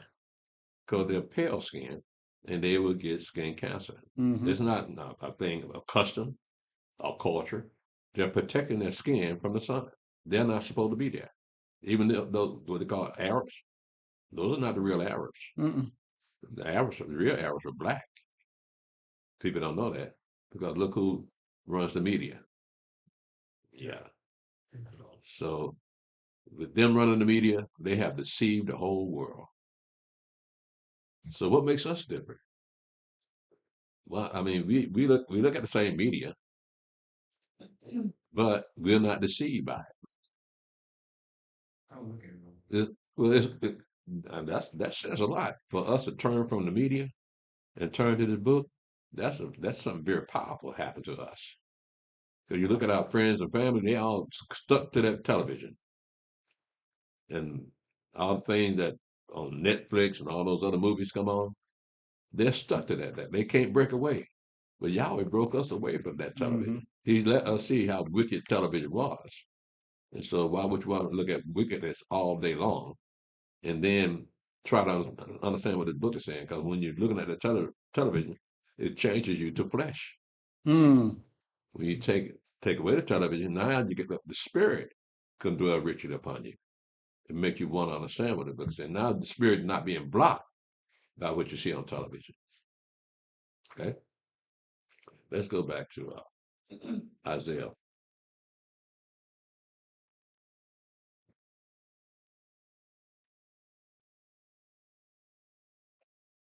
Isaiah 43. 43:13. Yeah. Isaiah chapter 43, verse 13. Yea, before the day was, I am he, and there's none that can deliver out of my hand. I will work, and who shall let it? Thus saith Yahweh, your Redeemer, the Holy One of Israel. For your sake I have sent to America and have brought down all their nobles and the Aryans who scribes in the ships. I am Yahweh, your Holy One, the Creator of Israel, your King. Thus saith Yahweh, which maketh a way in the sea and a path in the mighty waters, which bringeth forth the chariot and horse, the army and the power. They shall lie down together. They shall not rise. They are extinct. They are quenched as tow. Mhm. Remember you not the former things, neither consider the things of old. Behold, I will do a new thing. Now shall it spring forth. Shall you not know it? I will even make a way in the wilderness and rivers in the desert. The beasts of the field shall honor me, the dragons and the owls, because I give waters in the wilderness and rivers in the desert to give to my people, my chosen. Now there's another mention of the wilderness experience. So it coincides with what we read yesterday in Isaiah chapter 35 and in Revelation chapter 12, that we're going to be fed there for 3.5 years. And the wilderness is going to blossom uh, like a rose when you get into the land. So the question about how are we going to eat, where we're going to sleep, and all that thing that my brother Herbert Moore asked, I let him know that this second Exodus, this second wilderness experience is not going to be like our fathers. Mm-mm. So we won't have anything to complain about like our father did. And they had Moshe to point the finger and say, it's your fault, Moshe. There ain't going to be no Moshe out there this time. So you're going to blame. Go ahead for a second. Isaiah chapter 43, verse 21. This people have I formed for myself. They shall show forth my praise. But thou hast not called upon me, O Yaakov, but thou hast been weary of me, O Israel. Thou hast not brought me the small cattle of thy burnt offerings, neither hast thou honored me with thy sacrifices. I have not caused thee to serve with an offering, nor wearied thee with incense. Thou hast bought me no sweet cane with money, neither hast thou filled me with the fat of thy sacrifices, but thou hast made me to serve with thy sins. Thou hast wearied me with thine iniquities. Now, do you have any notes on what sweet cane is? It says, thou hast bought me no sweet cane. Calamus. Exactly. That's up in Numbers. I mean, Exodus, chapter 30. Go ahead, Brother Seven. He says, chapter 43, verse 25. I, even I, am he that blotteth out thy transgressions for mine own sake, and will not remember thy sins. Put me in remembrance, let us plead together. Declare thou that thou mayest be justified. Thou first, Father, have sinned, and thy teachers have transgressed against me. Therefore I have profaned the princes of the sanctuary, and have given Jacob to the curse, and Israel to reproaches. Now, the knowledge that we have today does not mean that our father did not have the same knowledge when they came to America. But the knowledge ceased when they sold the families off to other plantation owners. So they couldn't pass that knowledge down to their children. And so they went on 400 years not knowing who they are, been ostracized and discriminated against, beaten and killed, living in fear, not knowing who they were, and why they were so hated. But now Yahweh brought this thing out in our time. And there is no way they can stop this information from getting out because of the technology that's been developed since the days of slavery. So we got mass communication now that we can reach anyone around the world at the same time. Our father didn't have that luxury. If they had knowledge, they died with the knowledge. If they had knowledge and white folks knew they had knowledge, that knowledge would not pass down to our people. So Yahweh chose these days so that this knowledge can now be spread all over the world at one time. So now the people know who we are. We cannot, even though we can't go on television anymore, you got the alternatives right here. It's one of the reasons that Trump won the presidency because all the TV stations hated him.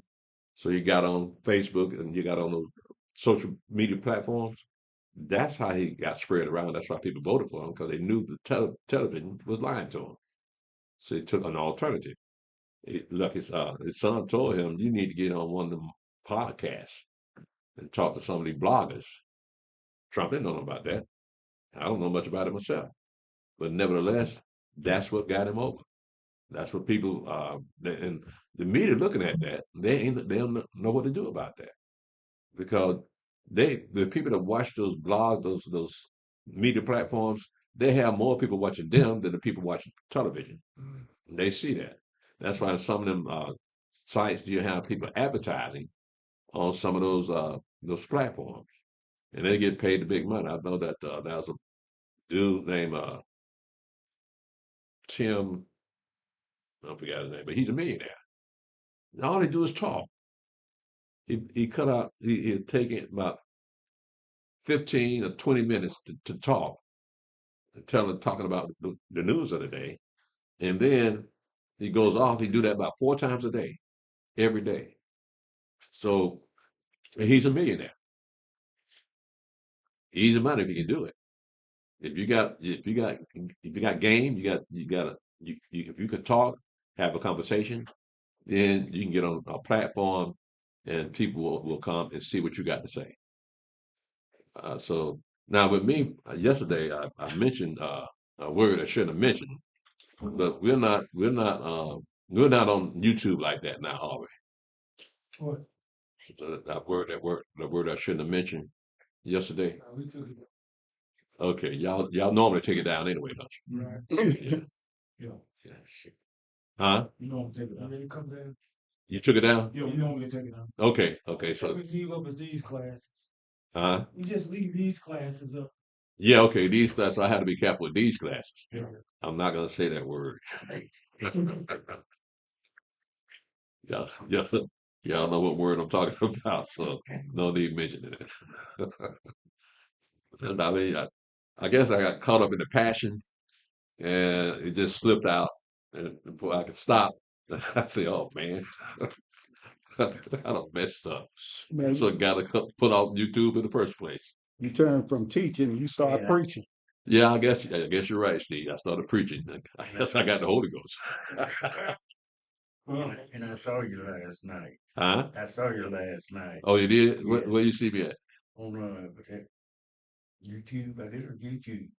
Was it one of our Bible studies? Short, little shorts. Yeah. Oh, it was a short clip. Yeah. Okay, yeah. I appreciate that. Here, you put them out there, right? Yeah, I appreciate that, man. Yeah. So, do you put any clips of me being doing sermons?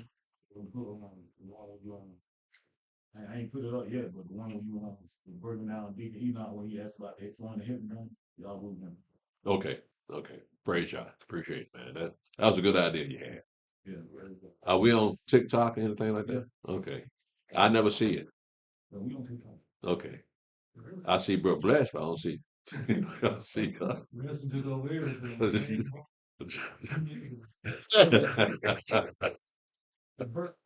Verse 27, we talking about, if they're talking about Adam, we'll say that first father. Yeah, you don't say father with an S, it just says that first father. In verse 27, Yeah. yeah, that's Adam. See, thy first father have sinned, and thy teachers have transgressed against me. Who are the teachers? I will ask you. Yes, they're interpreters. But do you understand you got The dynamic duo. yeah, dynamic duo up in here. Can't deal with them two. Yeah. I'm too. Huh? Interpreters? Yeah. You see, the first father, which was Adam, have sinned. You're right, because it doesn't say fathers. It says father. Thy first father has sinned, and thy teachers have transgressed against me. So you look at that word teachers is referring to interpreter. I got a reference here to Malachi 2, verse 7 and 8. So that's what that word teachers means. Go ahead, brother. So, Read. Elder, we got that today then, right? Well, teachers. Yeah. Yeah. We got them slicks saying, let me tell you what this book is saying. It's motivational speakers. They So what now? They interpret the book. Who? These slicks out here, these are mega preachers. Yeah. Motivational speakers. Yeah. Let me So tell you you. think they ain't used the book? No, I'm just saying that's what I'm saying. They'll sit there and tell you stuff, but they don't read the book. They don't break it down. No, They no. tell you what this stuff means. It doesn't mean anything to them because they got another agenda. And that's even them, you go out and talk to Jake, like you said yesterday, today, if you're keeping the last six commandments, you actually keeping you're doing Yahweh's will, right? Well, you tell him it says thou shalt not kill, he'll tell you that's your interpretation. Man, They say that? yeah, Jake say that. It say don't murder nobody, man. How plain can it get? That's your interpretation. Ain't nothing we can say about that, bro. That's that spirit they got. They the stiff neck and stubborn people, Steve. So we won't listen to reason, even though the reason right there, plain in our face, they refuse to accept it. So that's your interpretation. Mm-hmm. Yeah, yeah. Would that interpreters also apply to the scribes during Messiah's Yeah. time? Yeah. They would be considered teachers too. If you go up into Matthew chapter 7, at the end of that chapter, the people that heard the Mashiach's doctrine said, he doesn't teach like the scribes teach. Mm-hmm. He teaches with authority. Right. Right. So the scribes and the Pharisees would consider teachers. Mm-hmm. Right. Chapter 44, verse 1 to verse 8, Brother Stephen. Then pick it up at verse 21 to verse 28. Yet now hear, O Yaakov, my servant, and Israel, whom I have chosen. Thus saith Yahweh that made thee and formed thee from the womb, which will help thee. Fear not, O Yaakov, my servant, and thou, Jeshurun, whom I have chosen. For I will pour water upon him that is thirsty, and floods upon the dry ground. I will pour my spirit upon thy seed, and my blessing upon thine offspring, and they shall spring up as among the grass, as willows by the watercourses. One shall say, I am Yahweh's, and another shall call himself by the name of Jacob, and another shall subscribe with his hand unto Yahweh, and surname himself by the name of Israel. Now that verse 5 is very interesting Mhm. because what it's saying, it said there's going to come a time when you're going to turn away from the gods of the nation and turn to Yahweh. Because it says, one shall say, I am Yahweh's, and another shall call himself by the name of Jacob, apparently because he was being called by another name. And another shall subscribe with his hand unto Yahweh and surname himself by the name of Israel, which means he had another surname before. Now, the names we have now, the surnames we have now, we're named after white people. And we're in the system as white people's names. So we were named, the reason that we were named after white people because we were their slaves. And after slavery, we just kept the name. We have family reunions in that name. Mhm. So now it says someone will not surname themselves Israel.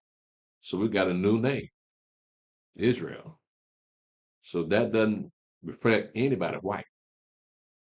It reflects the God of Israel. Yeah. So with these brand new names, now you got your history back, you got your genealogy back. Now you know who you are. You don't know any Harrises, Jones. All the Harrises and Jones you know are white people. We don't have any Jones among our people. The Harrises. Think about it. You carrying their name that we can't find them in the book nowhere. So, huh? What's your name? What's your name? We have no laws, fly low. Harry Jones, I mean. Alan Love. Fly low. You can find love all through the Bible. Alan Love. So you kept your name, huh? Y'all never did change y'all name. Love all through the Bible. That's a good one. Yeah, love all through the Bible, brother.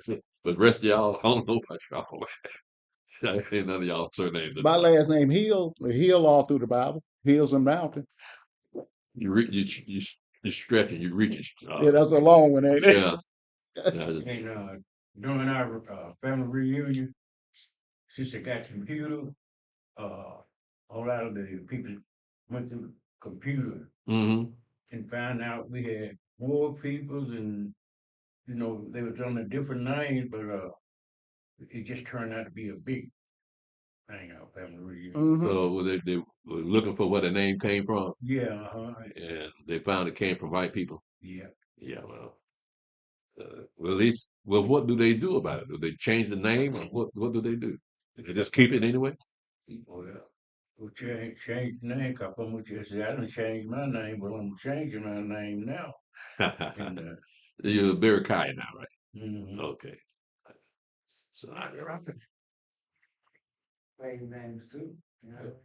uh, Yeah, pride in slave names too. I used to have pride in my slave being. you're proud of your slave It name? used to be, not no more, but I mean, we had pride. My family, we hustled. You know what I mean? Yeah, it was You take that slave name, put some sauce on it. You know what I mean? But you understand. You have pride in that name. Like we said, my name comes from England. I mean, that was English. You got pride in that name. Though. You know, we have pride in that name. You know what I mean? But no. yeah. Well, what else you gonna do? That's all you know. That's all your parents do, and their parents do. So, yeah, you're gonna be proud of that name, the Williamses and Stevens. So that's all you know. But you don't understand that you glorifying your master's name. But you probably didn't care either. Yeah. 'Cause you was all family from all over the place coming to the family reunion, and y'all got are related to one another. Mhm. So now we have changed our name. Yahweh changed our name so that now we identify more as a people now. We may be from different walks of life, but we look at each other's family because we all got the same last name. Mhm. Yeah, so this is Yahweh putting families together now. He's taking one out of a city, two out of a town, two out of a city, two out of a family, and one out of a city, and making him a brand new family. Mhm. And we all got the same surname. right? Separate walk. Me. Steve, Right. Steve, Steve, about a third or fourth cousin. That's what he is. Stephen. Let's see here. Uh, go ahead, finish that up, brother Stephen. Uh, Isaiah chapter 44, verse 6. Thus saith Yahweh, the King of Israel, and his Redeemer, Yahweh of hosts, I am the first, and I am the last, and beside me there is no God. And who is I shall call and shall declare it, and set it in order for me, since I appointed the ancient people. And the things that are coming and shall come, let them show unto them. Fear you not, neither be afraid. Have not I told thee from that time, and have declared it? You are even my witnesses. Is there a God beside me? Yea, there is no God. I know not any. Stop right there for a second. Let's Mm. go to Psalm 45. Mm. Yeah, you know where I'm going, Steve. Right.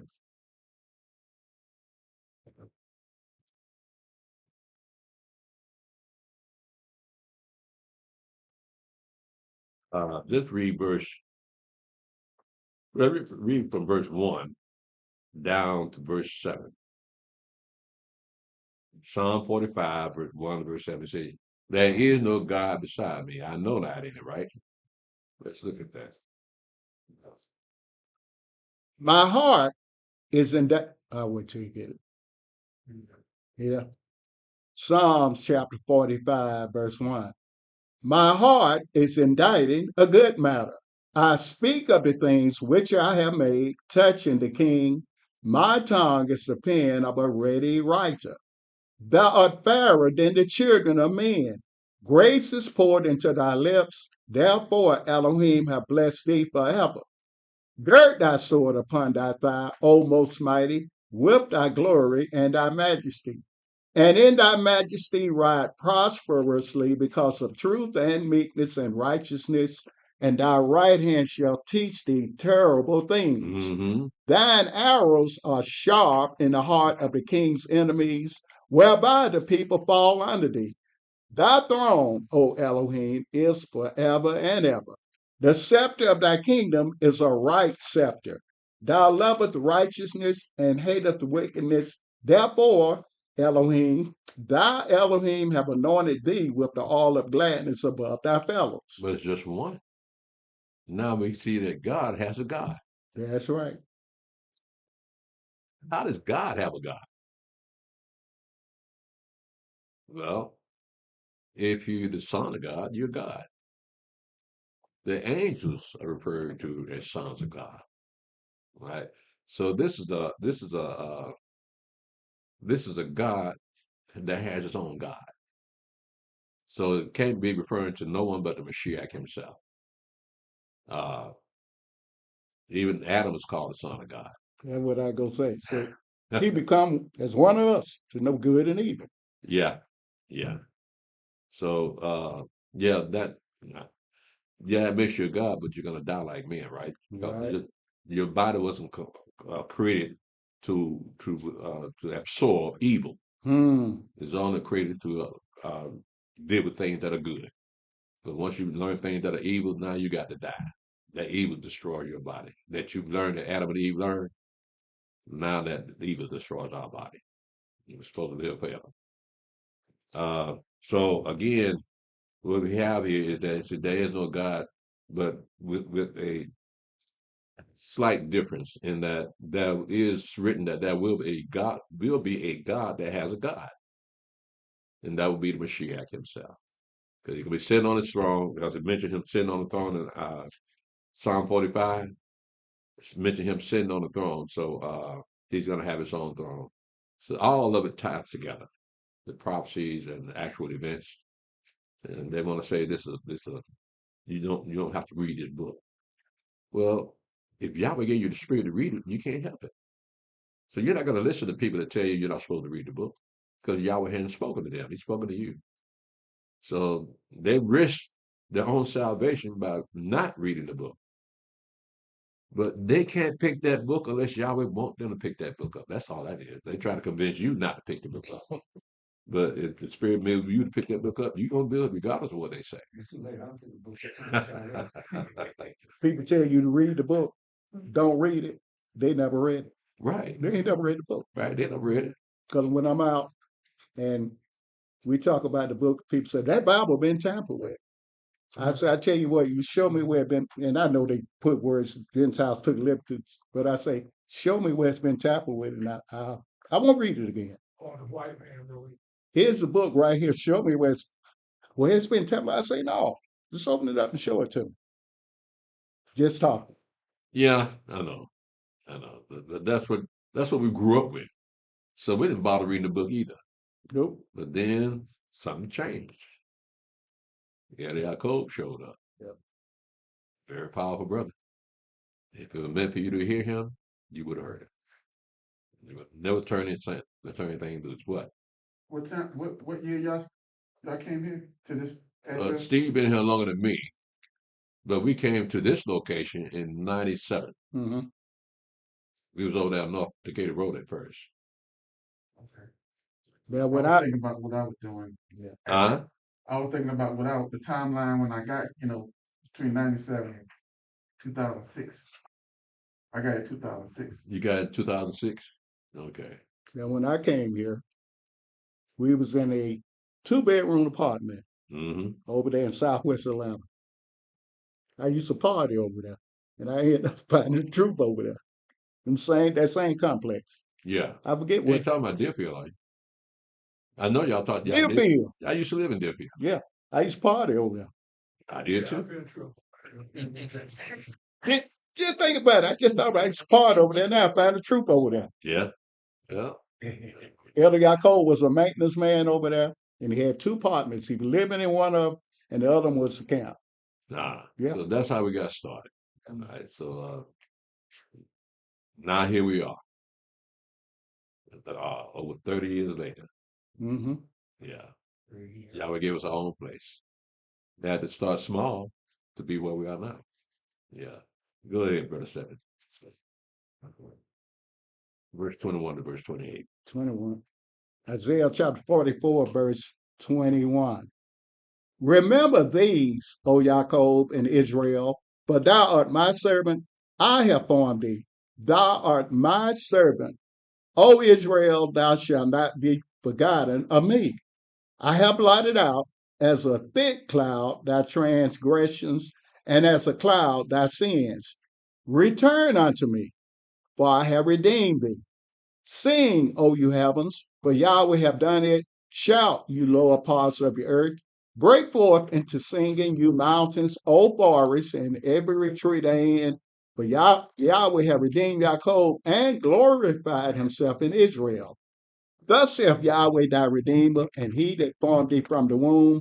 I am Yahweh that maketh all things, that stretches forth the heavens alone, that spreadeth abroad the earth by myself, that frustrateth the tokens of liars and maketh diviners mad, that turneth wise men backward and maketh their knowledge foolish, that confirmeth the word of his servant and performeth the counsel of his messengers, that saith to Jerusalem, you shall be inhabited, and to the cities of Yehuda, you shall be built, and I will raise up the decayed places thereof. That saith to the deep, be dry, and I will dry up the rivers.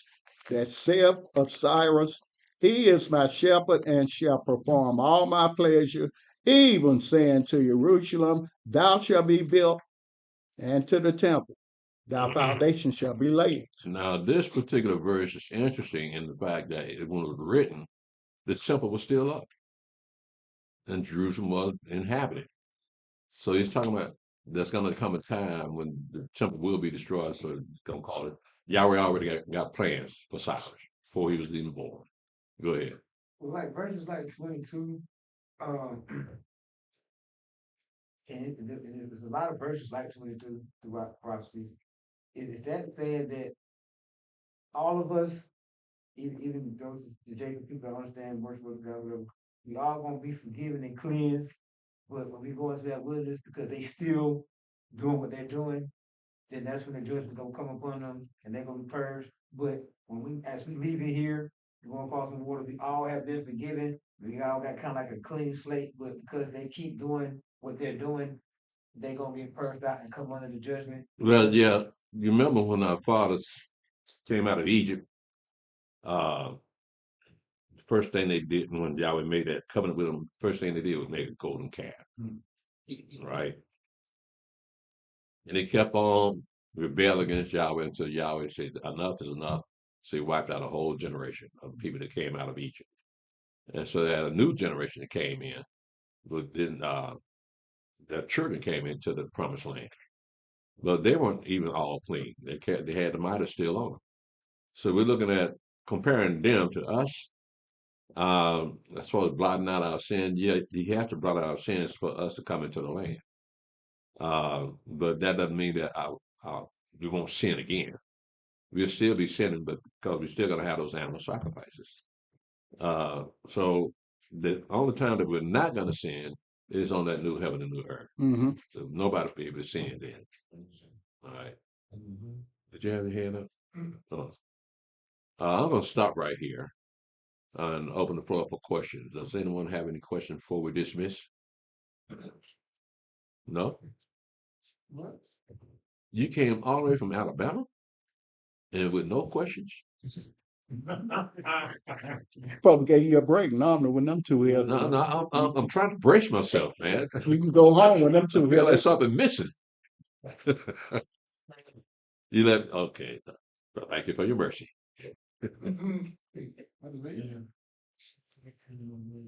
Does anyone else? No one has any questions?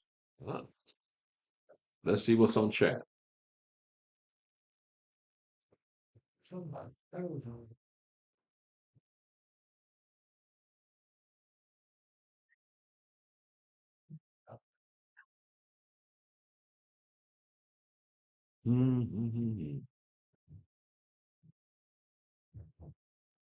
I have on Facebook, Brother Eliyahu.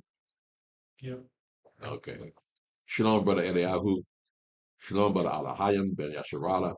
And Sister Malaka ben Yasharala. Shalom, Yashar is love. Shalom, Elder Tobiah. Shalom, Gregory Rucker. Shalom, Judah Yah. Shalom, Brother Mickey Anderson. Shalom. They got too much of anything on here today, did we? Shalom, Wanda M. Shelton. Shalom, Julius Brown. Shalom, Brother Benaiah. 205. Shalom, Brother Kevin Birch. Elder, the question I have until the brother Shalom, the question is when you speaking about the Son, when you see the Son, you see the Father. When the word say that we consider the sons too, are we looked upon that way? I think you meant SON. I don't think you meant SUN.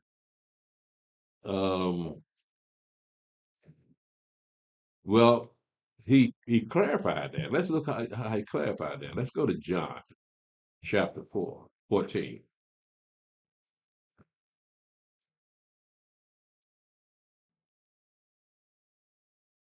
I'm gonna pick this up at verse 7.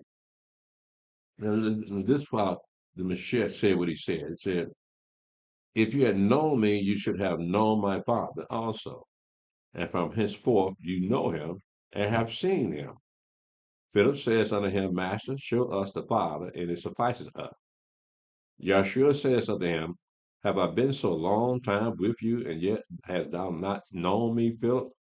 He that have seen me have seen the Father. And how sayest thou, thou then, show us the Father? Believest thou not that I am in the Father, and the Father in me? The words that I speak unto you, I speak not of myself, but the Father that dwelleth in me, he doeth the works. Believe me that I am in the Father, and the Father in me, or else believe me for the very works' sake. Verily, verily, I say unto you, he that believeth on me, the works that I do, shall he do also. Greater works than these shall he do, because I go to my Father. So that's what he was referring to as far as your question is concerned, that we are the image, we look like the Father, but in the works that we do determines whether we do resemble the Father, because the Mashiach said it depends on what you do that you can see the Father in you. Now, if you don't do the things that the Father does, do the things that are righteous and good, then you're not in the Father. The Father's not in you. Yeah. Okay, this verse I've always wondered, like with Peter and all them, they was able to cast out unclean spirits, raise people, bring people help. What happened between now and then? The reason why we believe in the works. We can't heal nobody, cast out unclean spirits. I can't. I don't know if anybody doing the secret somewhere, but I know we're not able to do these things. So what happened to where, as believers in the truth and as we study and learn, that we're not able to do these things that he does for us, It's for our own survival. Because look what happened to the Mashiach. They killed him, right? They killed the apostles too, didn't they?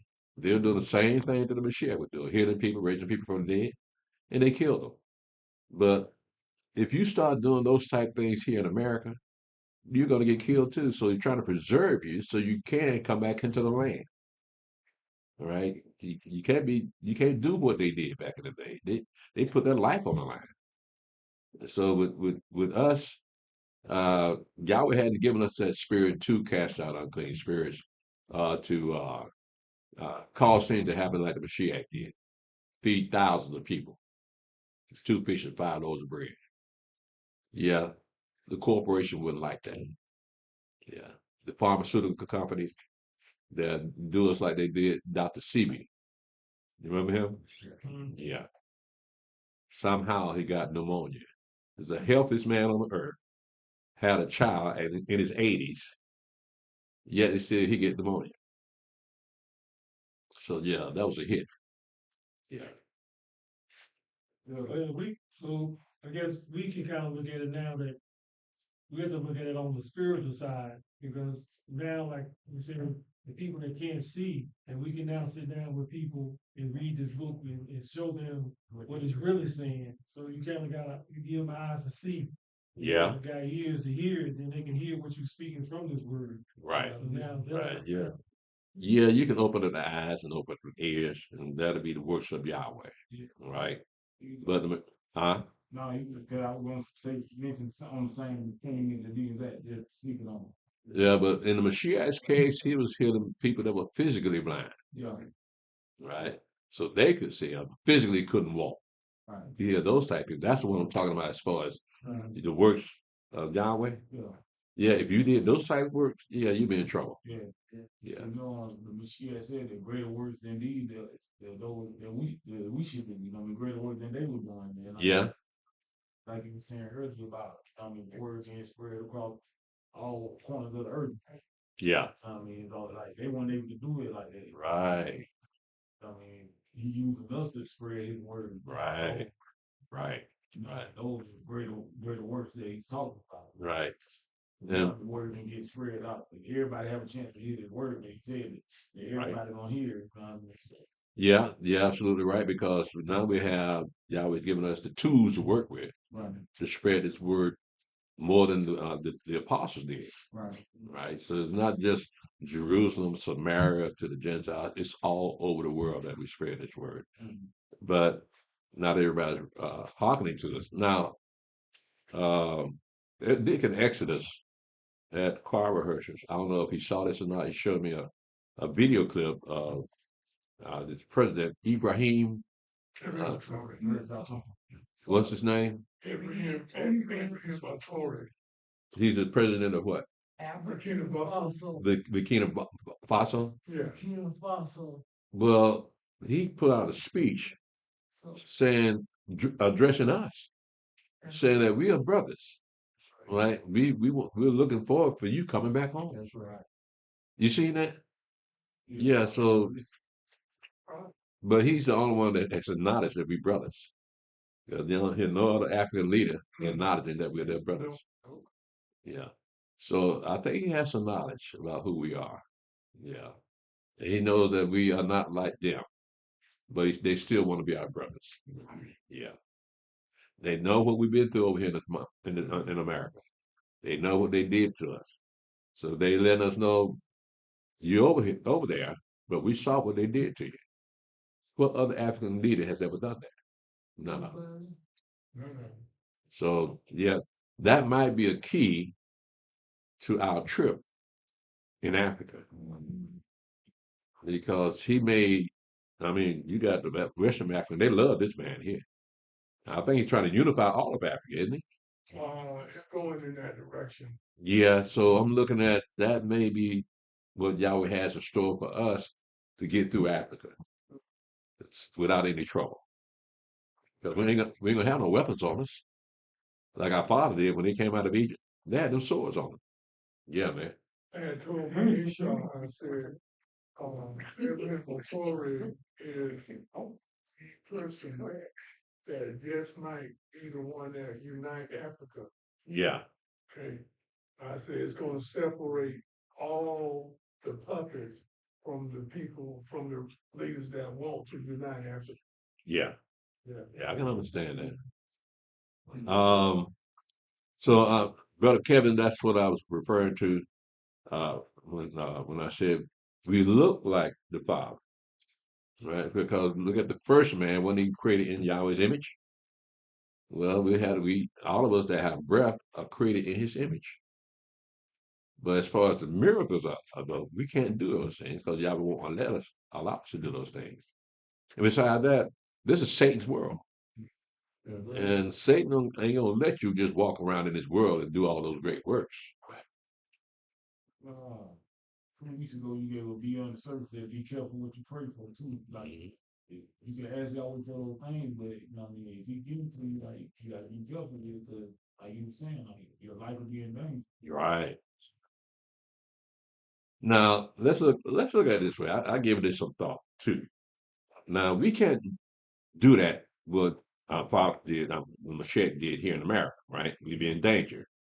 Well, what would happen if when we left America and hit the shores of Africa, and all of a sudden the more started coming out of us?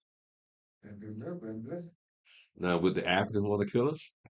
they want to help. No, they'll probably be glad we're there. And when they scored us, but you know, like Mashiach said, as much is given, much is expected. Like Yeah. you know, when the sons of Zebedee, when they asked the grant that they sit one on the right hand, the other on the other hand. Yeah. Mashiach said, "Are you able to drink from this cup that I drink from?" Right. And then it was like, you know what I mean, you should indeed drink from this cup. So you know all the things that Mashiach had to go through, and then Right. you know all the things that, you know what I mean, those that believe in him like gotta go through. Right. You know what I mean? They gotta be- Well, yeah, he was talking about those people that follow him right in that timeline that he was doing these things in a time of unbelief. Right. That the people were more political, the rulers of the people were more political Mhm. than pragmatic. So, why would you want to kill a man that's killing everybody? Mhm. Because it would threaten, because everybody's following you, it would threaten that place that the Romans set them up in. So it was political. And so if we had a great following, yeah, they had to take us out too. Right. Right. Uh, but in our case, as far as going back to the land, we may be blessing those countries, those African countries that we passed through. Not even saying anything or doing anything. We just our presence there, they'll be blessed. So they say, blessed those that bless you. Yeah. I mean, look at America. Ain't nobody blessed us here in America, but yet and still, America's the most powerful country in the world. Why? Because of us. Yeah. Not that we wanted to bless this country, but our very presence here speaks volume. Because if without us, America wouldn't even be on the map. So we had to be here. Does anyone else have any questions? Uh, Brother Kevin, I hope that helped you out, my brother. As far we are in the image of Yahweh, but Mashiach was referring to the things that he do that make the Father be seen in him. So I'm gonna go ahead. I don't see nobody else coming on, so I'm gonna go ahead. You got some more. I got some more. Okay, hold on a second. You I ain't got nothing beyond Kevin Birch. I mean, pick up everything. The internet kind of like, you know, I we pray for people that are sick, and then y'all will heal them. That kind of like, you know what I mean? Y'all will hear the prayers of the saints. So what now? Y'all will hear the prayers of the saints, right? Yeah, You don't hear about prayers. So right. pray for somebody and y'all will heal them. That's kind of like, you know what I mean, the same, like the gift right there in the cell, but y'all will hear it all prayer. Yeah, They was healed. yeah, right, right.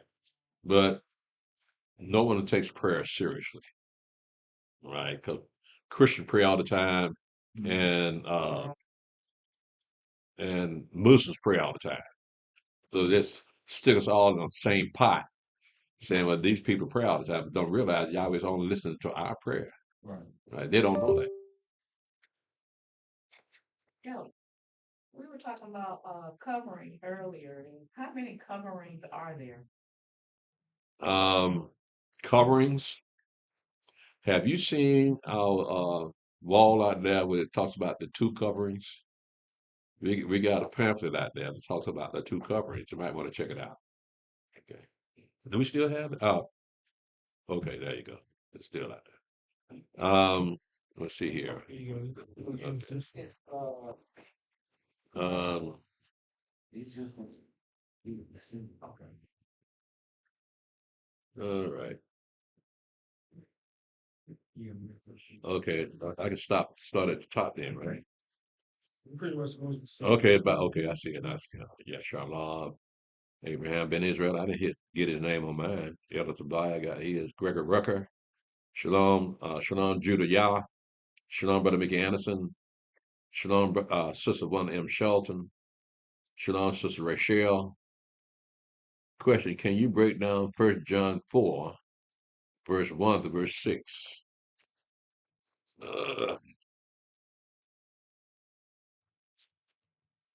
Let's see here. That's Sister Rachel. She's her name is Rachel. We got a couple of them. Right?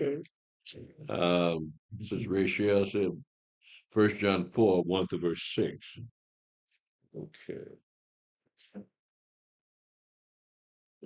Beloved, believe not every spirit, but try the spirit whether they are of Elohim, because many false prophets are gone out into the world. So he's judging the spirit by the spirit. The spirit that you have, you judge the other person whether you got that kind of spirit. Hereby know we you the spirit of Elohim. Every spirit that confesses that Yahshua HaMashiach is come in the flesh is of Elohim. And every spirit that confesses not that Yahshua HaMashiach is come in the flesh is not of Elohim. And this is that spirit of Antichrist, where you have heard that it should come, and even now already is in the world. You are of Elohim, little children, and have overcome them, because greater is he that is in you than he that is in the world. So you look at what the Mashiach is, what John is saying here, that the world is one thing, but the Elohim is another. So he said that have heard that the Antichrist shall come.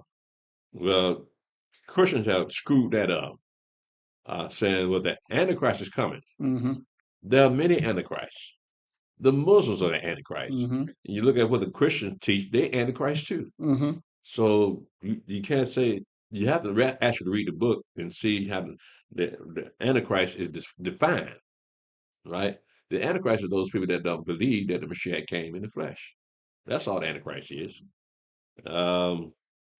Verse 4, you are of Elohim, little children, and have overcome them, because greater is he that is in you than he that is in the world, because you're minding things of the world, not things of the spirit.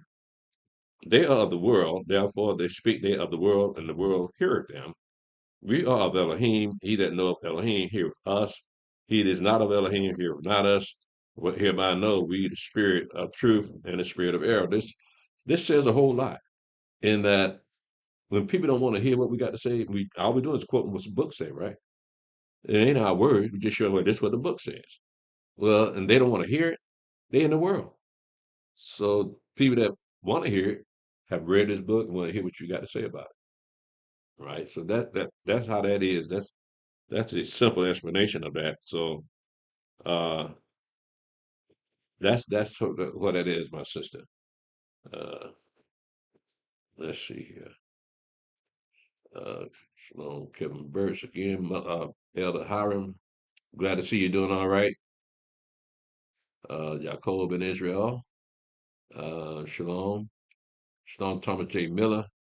Shalom, Adawan Ben Yasharala. Shalom, brother Mickey Anderson. Shalom, Julius Brown, Kevin Burks. Okay, we got that. Shalom, brother Hodiah. Shalom, one M. Shelton. Um, my family changed their name after they brought their freedom from the. I think it meant bought their freedom from their slave master, father side. Okay, praise you. Shalom, Clarence Marks and Sister Yolita. Shalom, brother Jacob Ben Israel. That's the last one for that. Hmm? Let's see what YouTube.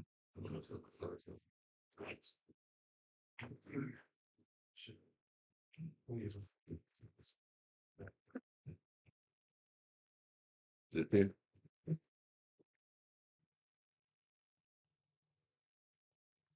Brand new. Oh, that's it. Okay. Shalom, Cujo Goody. Mm.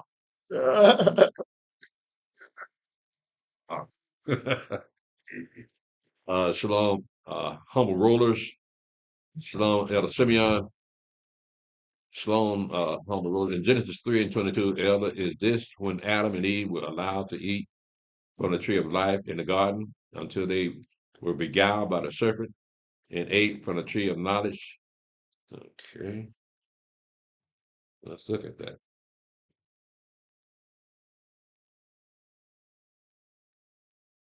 In Genesis chapter 3 and verse 22. It says, and Yahweh Elohim said, behold, the man is become as one of us to know good and evil. And now lest he put forth his hand and take also the tree of life and eat and live forever. And you're asking in Genesis 3 and 22, is this when Adam and Eve were allowed to eat from the tree of life in a garden until they were beguiled by the serpent and ate from the tree of knowledge? Yeah, they had access to the tree of life, but once they ate of the tree of the knowledge of good and evil, um, they they had to they had to be kicked out of the garden so that evil wouldn't last forever. Okay, so they could no longer eat of the tree of the knowledge of good, the knowledge, to eat of the tree of life, because now they know what evil is. So and they know what they sin. They can't let sin live forever, so they got kicked out of the garden. Shalom, Esher Yasharala.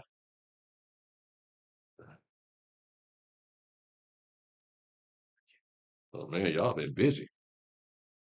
Shalom, is love Yasharala. Shalom, brother Malachi. Shalom, Susie Garman. Shalom, Lonely Red Wolf. Shalom, is love Yasharala. If a husband is homosexual and doing homosexual in the home, which the wife and husband is married in, can the wife leave for good? The married husband confesses his sin after keep sleeping around. Now, I can't tell you how to run your marriage. I'm not a marriage counselor, but I feel sorry for you. You may want to move out of that house because you might have a good chance of getting some venereal disease. I'm sorry that happened to you. I wish y'all had shown you this man before you got married to him, but now it's already happened. So to keep yourself safe, uh, you may want to find you another place to live. Um, Now you're still married to him. He hadn't put you away. Uh, and so he's gonna be judged for what he's doing because he's breaking the law and he knows what he's doing is wrong, but he can't help himself. That's the kind of spirit he got. So as long as you don't fall into that trap, just keep yourself pure and keep yourself prayed up I hope Yahweh have mercy upon you. Kind of pretty.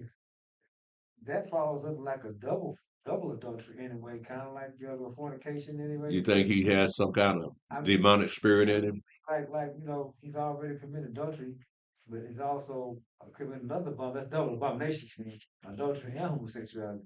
Uh, like I said, we can put the wife away for saying fornication, but she can't do that because he committed a double abomination and he's really falling under fornication. She can't. Yahweh doesn't recognize women as having the power to put away their husband. He's on the down low. Yeah, I mean, it ain't like he hiding it. Wow. So a lot of So he that- going both ways. Yeah. No, he just don't like men. Hmm? He only likes men, her husband. Still came across. It don't last, Stevie. I've seen worse. No, I'm laughing, but actually I feel for the young lady. She's Yeah, in a bind. yeah. She married to somebody that she probably now wish she never married. But she didn't know. She didn't know. He hid it pretty good. Wow. He was a beard. Yeah, I'm sorry that happened to you, my sister. The only advice I can give you is that just be careful, because this is called for a situation to separate yourself from, for just for your health reasons. Mm-hmm. That'll be legitimate. Because don't look like he's going to change. And if he gets to the point that he catches some incurable disease and dies, now you got a second chance. I don't wish that on anyone. Shalom.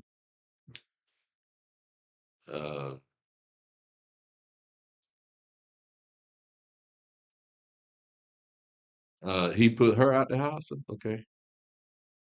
All right. Well, I'm sorry that happened. The best you stay gone then.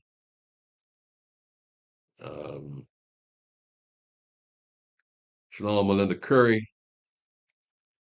Shalom, Mother Leah. Shalom, King KZ. Who's that? You know? Oh. Shalom, David Reed. Shalom, Benaiah Hoshea. 205. Shalom, number 6. Okay. You want to know about who called by Yahweh's name? Number 6, verse 22. Make sure. 27. Did I say 27? Did I say 27? Yeah. Numbers 22 to verse 27, Brother Benaiah. Okay.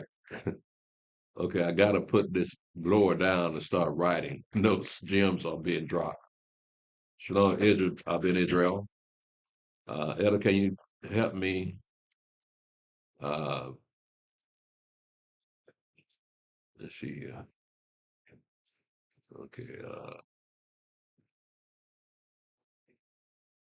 Okay, Israel been Israel. Elder, can you help me? We're breaking down the hierarchy. The Father is the Almighty. Yahweh is Elohim. Yahshua, our King. Well, what you have is Yahweh being the creator of all things, right? All your breath comes from Yahweh. But Israel is Yahweh's firstborn son, but the Mashiach, Yahshua, is his only begotten son. Mm-hmm. So we're looking at Israel as the creator of all things, as the word of Yahweh. Yahweh spoke everything into existence, but he called it Israel. So with that, you have Yahweh, Israel, Yahshua, Hamashiach, the King, and the angels, and then us. So when you look at the word Elohim, for instance, the word Elohim is a plurality of Yahweh. We don't use the word God because God is singular. Mm-hmm. All right. So our father used the Hebrew word Elohim, and it's plural in that it means it contains Yahweh's name, it contains Israel's name, and it contains the angels. So therefore, when you saw, for instance, in the book of Exodus, chapter 3, angel of the burning bush. Moshe saw the angel of the burning bush, but the angel of the burning bush said, I'm the God of your fathers. I'm the God of Abraham, the God of Isaac, and the God of Jacob. So he had the authority to say, I'm your God, even though he's not, he's an angel. but he had the authority to tell him, "I'm your God." Mm-hmm. So that's one of the things that the angels have. But you can see those angels, but you're not going to see Yahweh. So the angels are representative of Yahweh. They angels are called messengers. So the angel is sent to Moshe as a messenger to tell him, to introduce him to Yahweh and show him that he's come to deliver them out of Egypt. So yeah, that's what again, use the word Elohim. You see the word God all the time in the Bible. That's all the Gentiles know. Elohim is a Hebrew word, but it says a lot more than God does. Mm-hmm. Because when you go up into Genesis, uh, it said, and God said, "Let us make man after our image and after our likeness." Right? Well, that's a contradiction in terms. God is singular, us is plural. So it's a translated word from the word Elohim. And apparently the translators did not understand what Elohim meant, so they did the best they could and put God up in there. But we see that that's something. There's a conflict there. So Elohim is a better word. So you look at what Elohim means. It means Yahweh first, and when you when you say God said, "Let us make man out of our image and our likeness," who's speaking? Who is this us? Mm-hmm. Right. So that is Israel and the angels talking to Yahweh. That's right. Right? So they say, let us do that. Now, when you get to chapter 2 of Genesis, it says Yahweh Elohim. So now Yahweh's hand is in this thing. So you see how it was done. It was questioned to be done. Now we see how it was done. And man was created from the dust of the ground. All right. So that's how that is done. The hierarchy again, Yahweh's first, which you'll never hear and never see. And then you got Israel, his firstborn son. Then you got the angels, uh, and you have the Mashiach having authority over the angels now. Okay, so that's how that runs, Brother Ezra. I don't have anything else on. Everything is made for his pleasure, isn't it? Oh yeah. Uh-huh. When we say everything is made for his pleasure, is it Yahweh pleasure or Israel? Yahweh pleasure. Yeah, because notice they always glorify Yahweh. Right. They never glorify Israel. You never hear Israel even talking. Right, so it's always Yahweh. Yahweh gets the glory. I know he get the glory, but everything is for his pleasure. Right. It's for his pleasure. Yeah. Um, Shalom, different mindset. Shalom, repentant Judah. Rabbaniah, Shalom. Hebrew natural. Shalom. Tuna don't have scales. Switch over to chicken salad instead. I'm afraid you're in error, my dear. Tuna does have scales. Mm-hmm. There's real small scales. Yeah. But they do have scales. All you gotta do is Google it and they'll tell you that. That's a white man to tell you.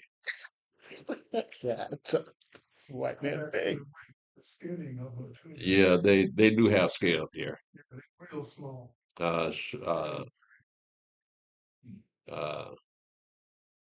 Shalom, Brother Adrian Davis.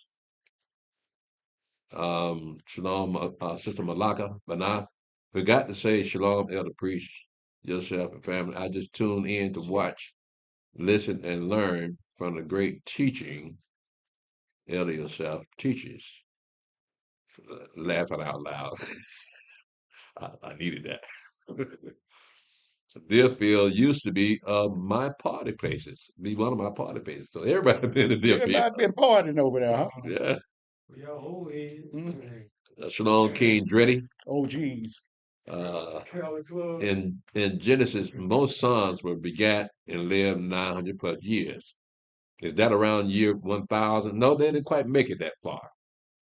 You look at Methuselah, he came close to 1000. And you get to Noah, he came close to 1000. But they were supposed to, that day was supposed to last 1,000 years. But they didn't make it. So they all died short of making it 1,000. Let's see here. Sister Malaka says Ibrahim Traore is a very knowledgeable young man. Yeah, I heard he's a great speaker too. Yeah. Uh-huh. Islam Yasharala. Okay, my husband, who homosexual, is in our camp NCCI, got baptized as well. Is he still here? Hope not. Huh? The husband of Sister Yasharala. Love Yasharala, the husband. That okay. All right. Give me the sign, right? Ain't gonna say that. I ain't got nothing else after this. Go to the Hmm? next one up there. That one there? Go to that. That one there? Okay. Let's see here. Get on there. Anyway. Right here. Shalom, brother Alahayan. Shalom, Kimberly Israel. Shalom, Sister Nariah. Shalom, Lion Pride. 11241968. 11241968. I guess that's what that means. Strong family. Shalom and stay strong, family, elder. And elder, it made my day on Shabbat and today to finally be able to see and hear your teaching. Praise Yah. Shalom, Lion Pride again. Hosea 4:6-8. My people are destroyed for lack of knowledge, because thou hast rejected knowledge. I will also reject thee, that thou shalt be no priest to me, seeing thou hast forgotten the law of thy Elohim. You're absolutely right, Lion Pride. Um, that is that's us. Um, we have Yahweh's rejected us. Now, do black people have an excuse now? Now that this word being broadcast all over the world? Because what we have here, and we can bring this word to them, but it's up to them whether they want to accept it or not. But if they reject it, then yeah, that's Yahweh gonna reject you. Yeah. Um, uh, Kevin Green, brother Kemuel, shalom. Yeah, let's see here. Um, Shalom, Nisha B. Kimbrough. Shalom, Cujo Goody. Ah.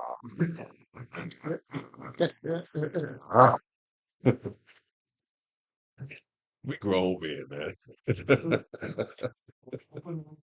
You can't tell though. um, Shalom, what verse did you say explains 43 and 3? All right, let's look at it and see here. So we're talking about Ethiopia and Sheba, right? All right. Um, let me see here. Uh,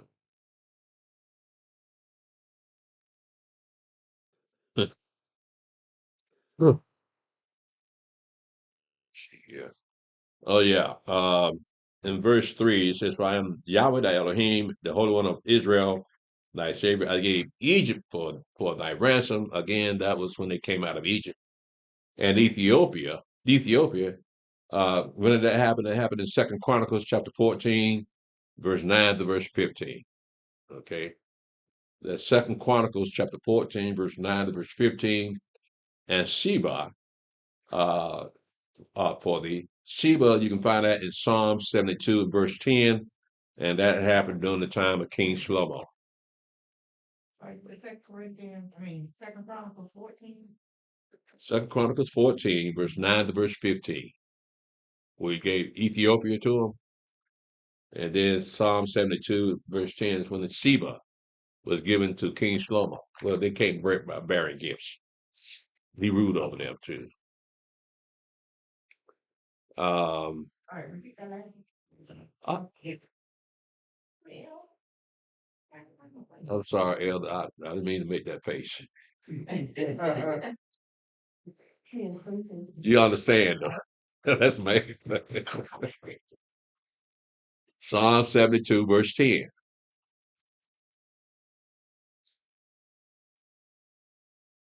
Uh, Michael, Shalom, elder priests, and saints, when the children of Israel came from Egypt, They did not come out as a mixed multitude.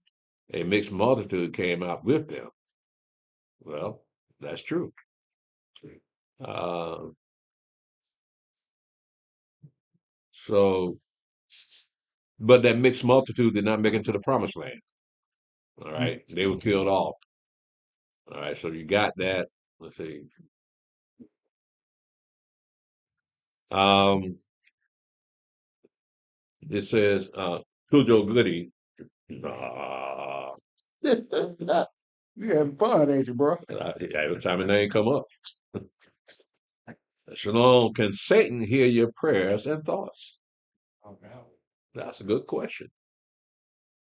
Now, that's why you have to pray to Yahweh in the name of Yahshua in case he is hearing your prayers and thoughts, because you pray directly to him, not to Satan. Now, people that pray to Satan, yeah, he hears people that pray to Satan. He hears people that pray to him. But to Yahweh, the prayers only go to him, even if he hears it or not. With Deacon, about people not question, like, Satan has a kingdom. You know what I'm saying? And I know Satan ain't paying me no attention because I have no power, no money like that for him to pay no attention. But he has the kingdom, so he has the little spirits, you know what I mean, and princes, whatever, And sometimes I feel like, even though I pray to Yahweh in the name of Yahshua, but sometimes, I think they be there too, just, maybe just won't listen to what I'm praying about. I try to I whisper, I try to vocalize my prayers a little bit so I know they can hear. I know the angels right now when I'm vocalizing my prayer too, but, like you say, when you pray to Yahweh and you pray to Yahshua, even though they hear, they cannot stop or affect your prayers because you're praying to Yahweh through Yahshua, right? Right. So it doesn't matter if they hear it or not. Right. It doesn't matter. Pay me no attention because I ain't worthy for saying pray no attention. It doesn't matter. Right. If Satan hear you or not, it doesn't matter. Okay. Because the prayer is to Yahweh, not to him. Right. And he can't do anything about your prayer. Now, what Yahweh can do is either not answer your prayer or answer your prayer. That is the answer. So if he the prince of the power of the air that influence all people, he knows what's going on then, right? Yeah, he knows us. Yeah, because each person he knows their weakness, right? Right. So he set a different situation in front of people, say, try that out. Right. Right. Like So to speak. The Ark of the Covenant, Satan is on one end and the Spirit of Truth is on the other end. So when the Spirit rise up, he right there though, ain't he right there? Well, the thing is, that's only done once a year. Okay. Right. So what is happening is the priest is confessing all the sins of the children of Israel, not one personal sin. So you got the Satan on one side as a cherubim, a spirit of truth. So what these judges, what the priest is saying, confessing their sins, that will go to the mercy seat. Mm-hmm. Right. That's a good point, brother. That's the Day of Atonement, huh? That's what it is. Okay. But with that, with Satan, with Peter said, Satan was transformed from another cherub to an angel of light. He came from the angel of light. So on that Day of Atonement, there's another Satan individual, another I guess a cherubim that took Satan's place because Satan was transformed to an angel of light, right? Yeah. Again, this is what they represent. Okay. Well, I mean, there's another that represents. There's another Satan-like spirit of accuser that's there for the atonement on that ark. Now, I'm asking, is there another light? Because Satan himself is been transformed to angel of light. So I guess does he move that job because he transformed to an angel of light? He's been transformed, and there's another accuser there. Well, let's look at that now. If he changed to an angel of light, that must be something about him that attracts people, right? Besides the fact that he's a beautiful angel, but it's something that, remember now, he's a deceiver, right? So he can deceive people into thinking that he's of Yahweh, of the angels, right? But what it is, he's tricking you, right? He's making you think that he's of Yahweh, but he's really not. So that's why you have to have that spirit in you to discern whether you listen to Satan or a real angel. Yeah. What I'm saying is, does he still have that job as the cherubim, as Yeah. the anointed cherubim still? Right. Even though he's been transformed into angel light, he still has that same job. Right. Okay. Right. Now, And Satan got his people down here too. Mm-hmm. That he convinced that when they prayed to him, they actually prayed to God, but actually they prayed to an angel of light. Yeah. So with that, they don't know that they're praying to Satan because he deceived them, and so they don't even know Yahweh's name to pray to him. They don't even pray when they pray. They don't even pray to the Father. Uh, they pray to JC, and when they pray to God, they're thinking about JC, and Yahweh knows what's in your heart, right? So if you see JC in your heart, you're calling him God. Yeah, he ain't gonna hear that. So how is the like? I know you were saying about the atonement, like they just once a year. So how is Satan able to accuse us before the Father day and night? How is it able to accuse us before the Day, Father day and night? Well, of course, say he accused us before the Father day and night. yeah, well, that's his job. You know what I'm saying? So how is he able to do it if he ain't? What do you mean? How is he able to do it? You know, He how, has access to heaven. yeah, so I mean, so do he stand before the Father and accuse us day and night? How does it work? I mean, if he accuse us day and night, right? Yeah. Before the Father. So how does he do that? You know what I'm saying? Is he like before the throne day and night, or how is he able to accuse us before the Father day and night? Well, the thing is, you can't look at an angel and see if they controlled by day and night, Mm-hmm. right? So the angel eternal beings also, and Satan's an eternal being. Right. So he can, like he said in the book of Job, he's going to and fro and up and down in the earth, right? So and he was up in heaven when he said that, Right. right? So he has access to heaven and say, uh, Yahweh, look at what his guy doing now, right? So he just stand before the throne and do that? No, well, he just in and out because, like I say, he was just up there with the rest of the sons of Elohim, right, making their appearance. Right. So as far as the schedule goes, we don't know what the schedule would be for him to make his appearance before Yahweh to accuse us before him, Okay. right? Because, like I say, time doesn't mean anything up in heaven, Mm-hmm. right? So when you say day and night, yeah, that they're not confined by time, Right. right? So at what point he tells on us and what when he stopped telling on us, we don't know. Yeah, but we know he does tell on us. I thought he'd be up there constantly telling on You know what he said about he accused me.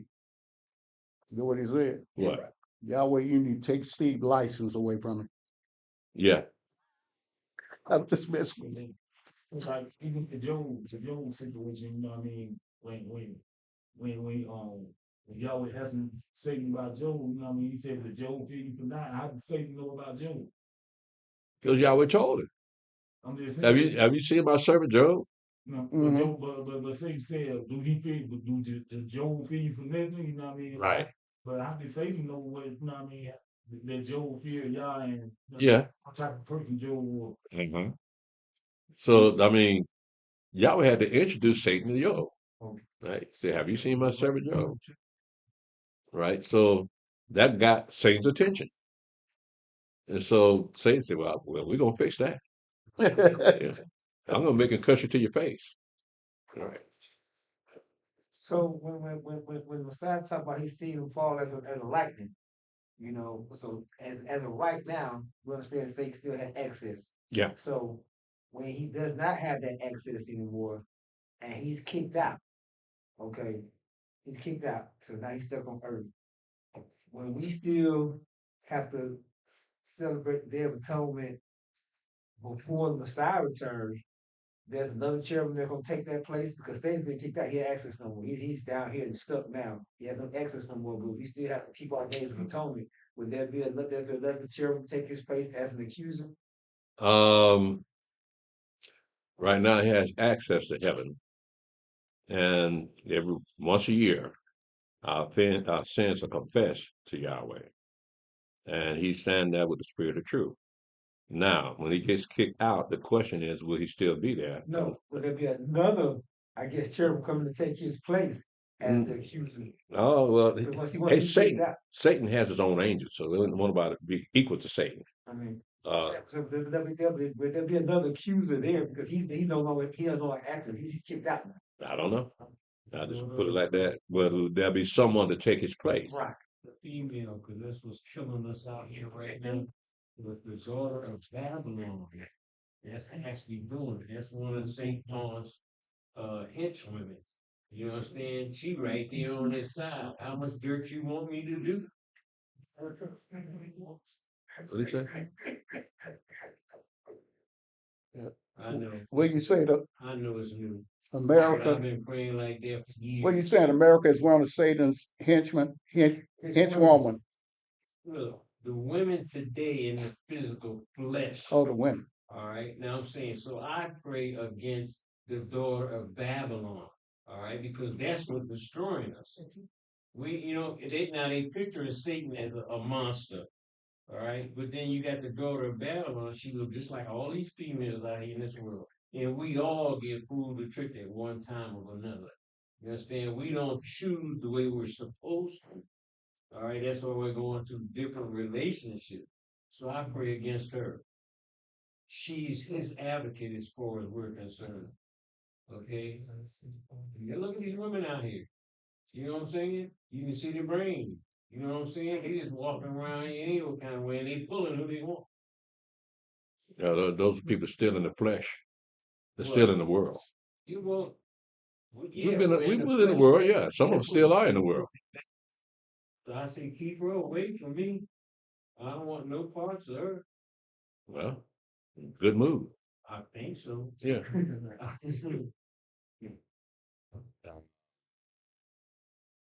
I got some more stuff come up in here. What time we getting there? What time? 1:45. Yeah, the deacons meeting be coming up and look at. Shalom, Timmy Turner. Shalom, Mikael. Yah does not hear sinners, right? Jimmy O'Moore. Shalom, Elder Priest, Elder yourself, and Stephen. Let's see. I think that's it. And Shamiyan, that's okay. Yasharala Elder, Shalom, Elder Mick, Eternal Life, Yahweh Manifest.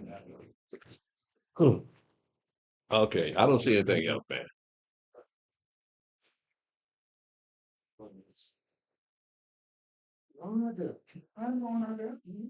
I'm gonna go ahead and shut it down.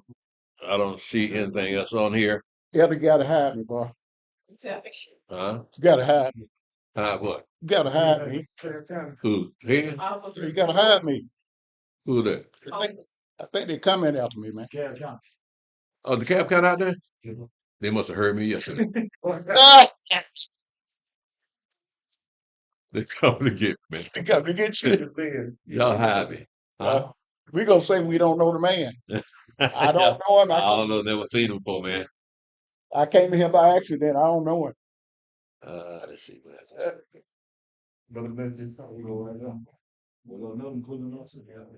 the hell? What is it? Do I have the same right mouse?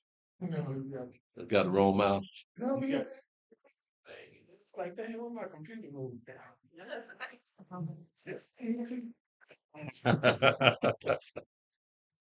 Oh, see, I would have never figured that out, man. You don't want to eat. Eat would get him in trouble. All right, now that makes sense. I'm gonna go ahead and shut it down. Facebook, and YouTube. I heard. Thank you for joining us, Facebook and YouTube. Very good class today. Join us for our history class on the third day, which is Tuesday night at 8 o'clock p.m.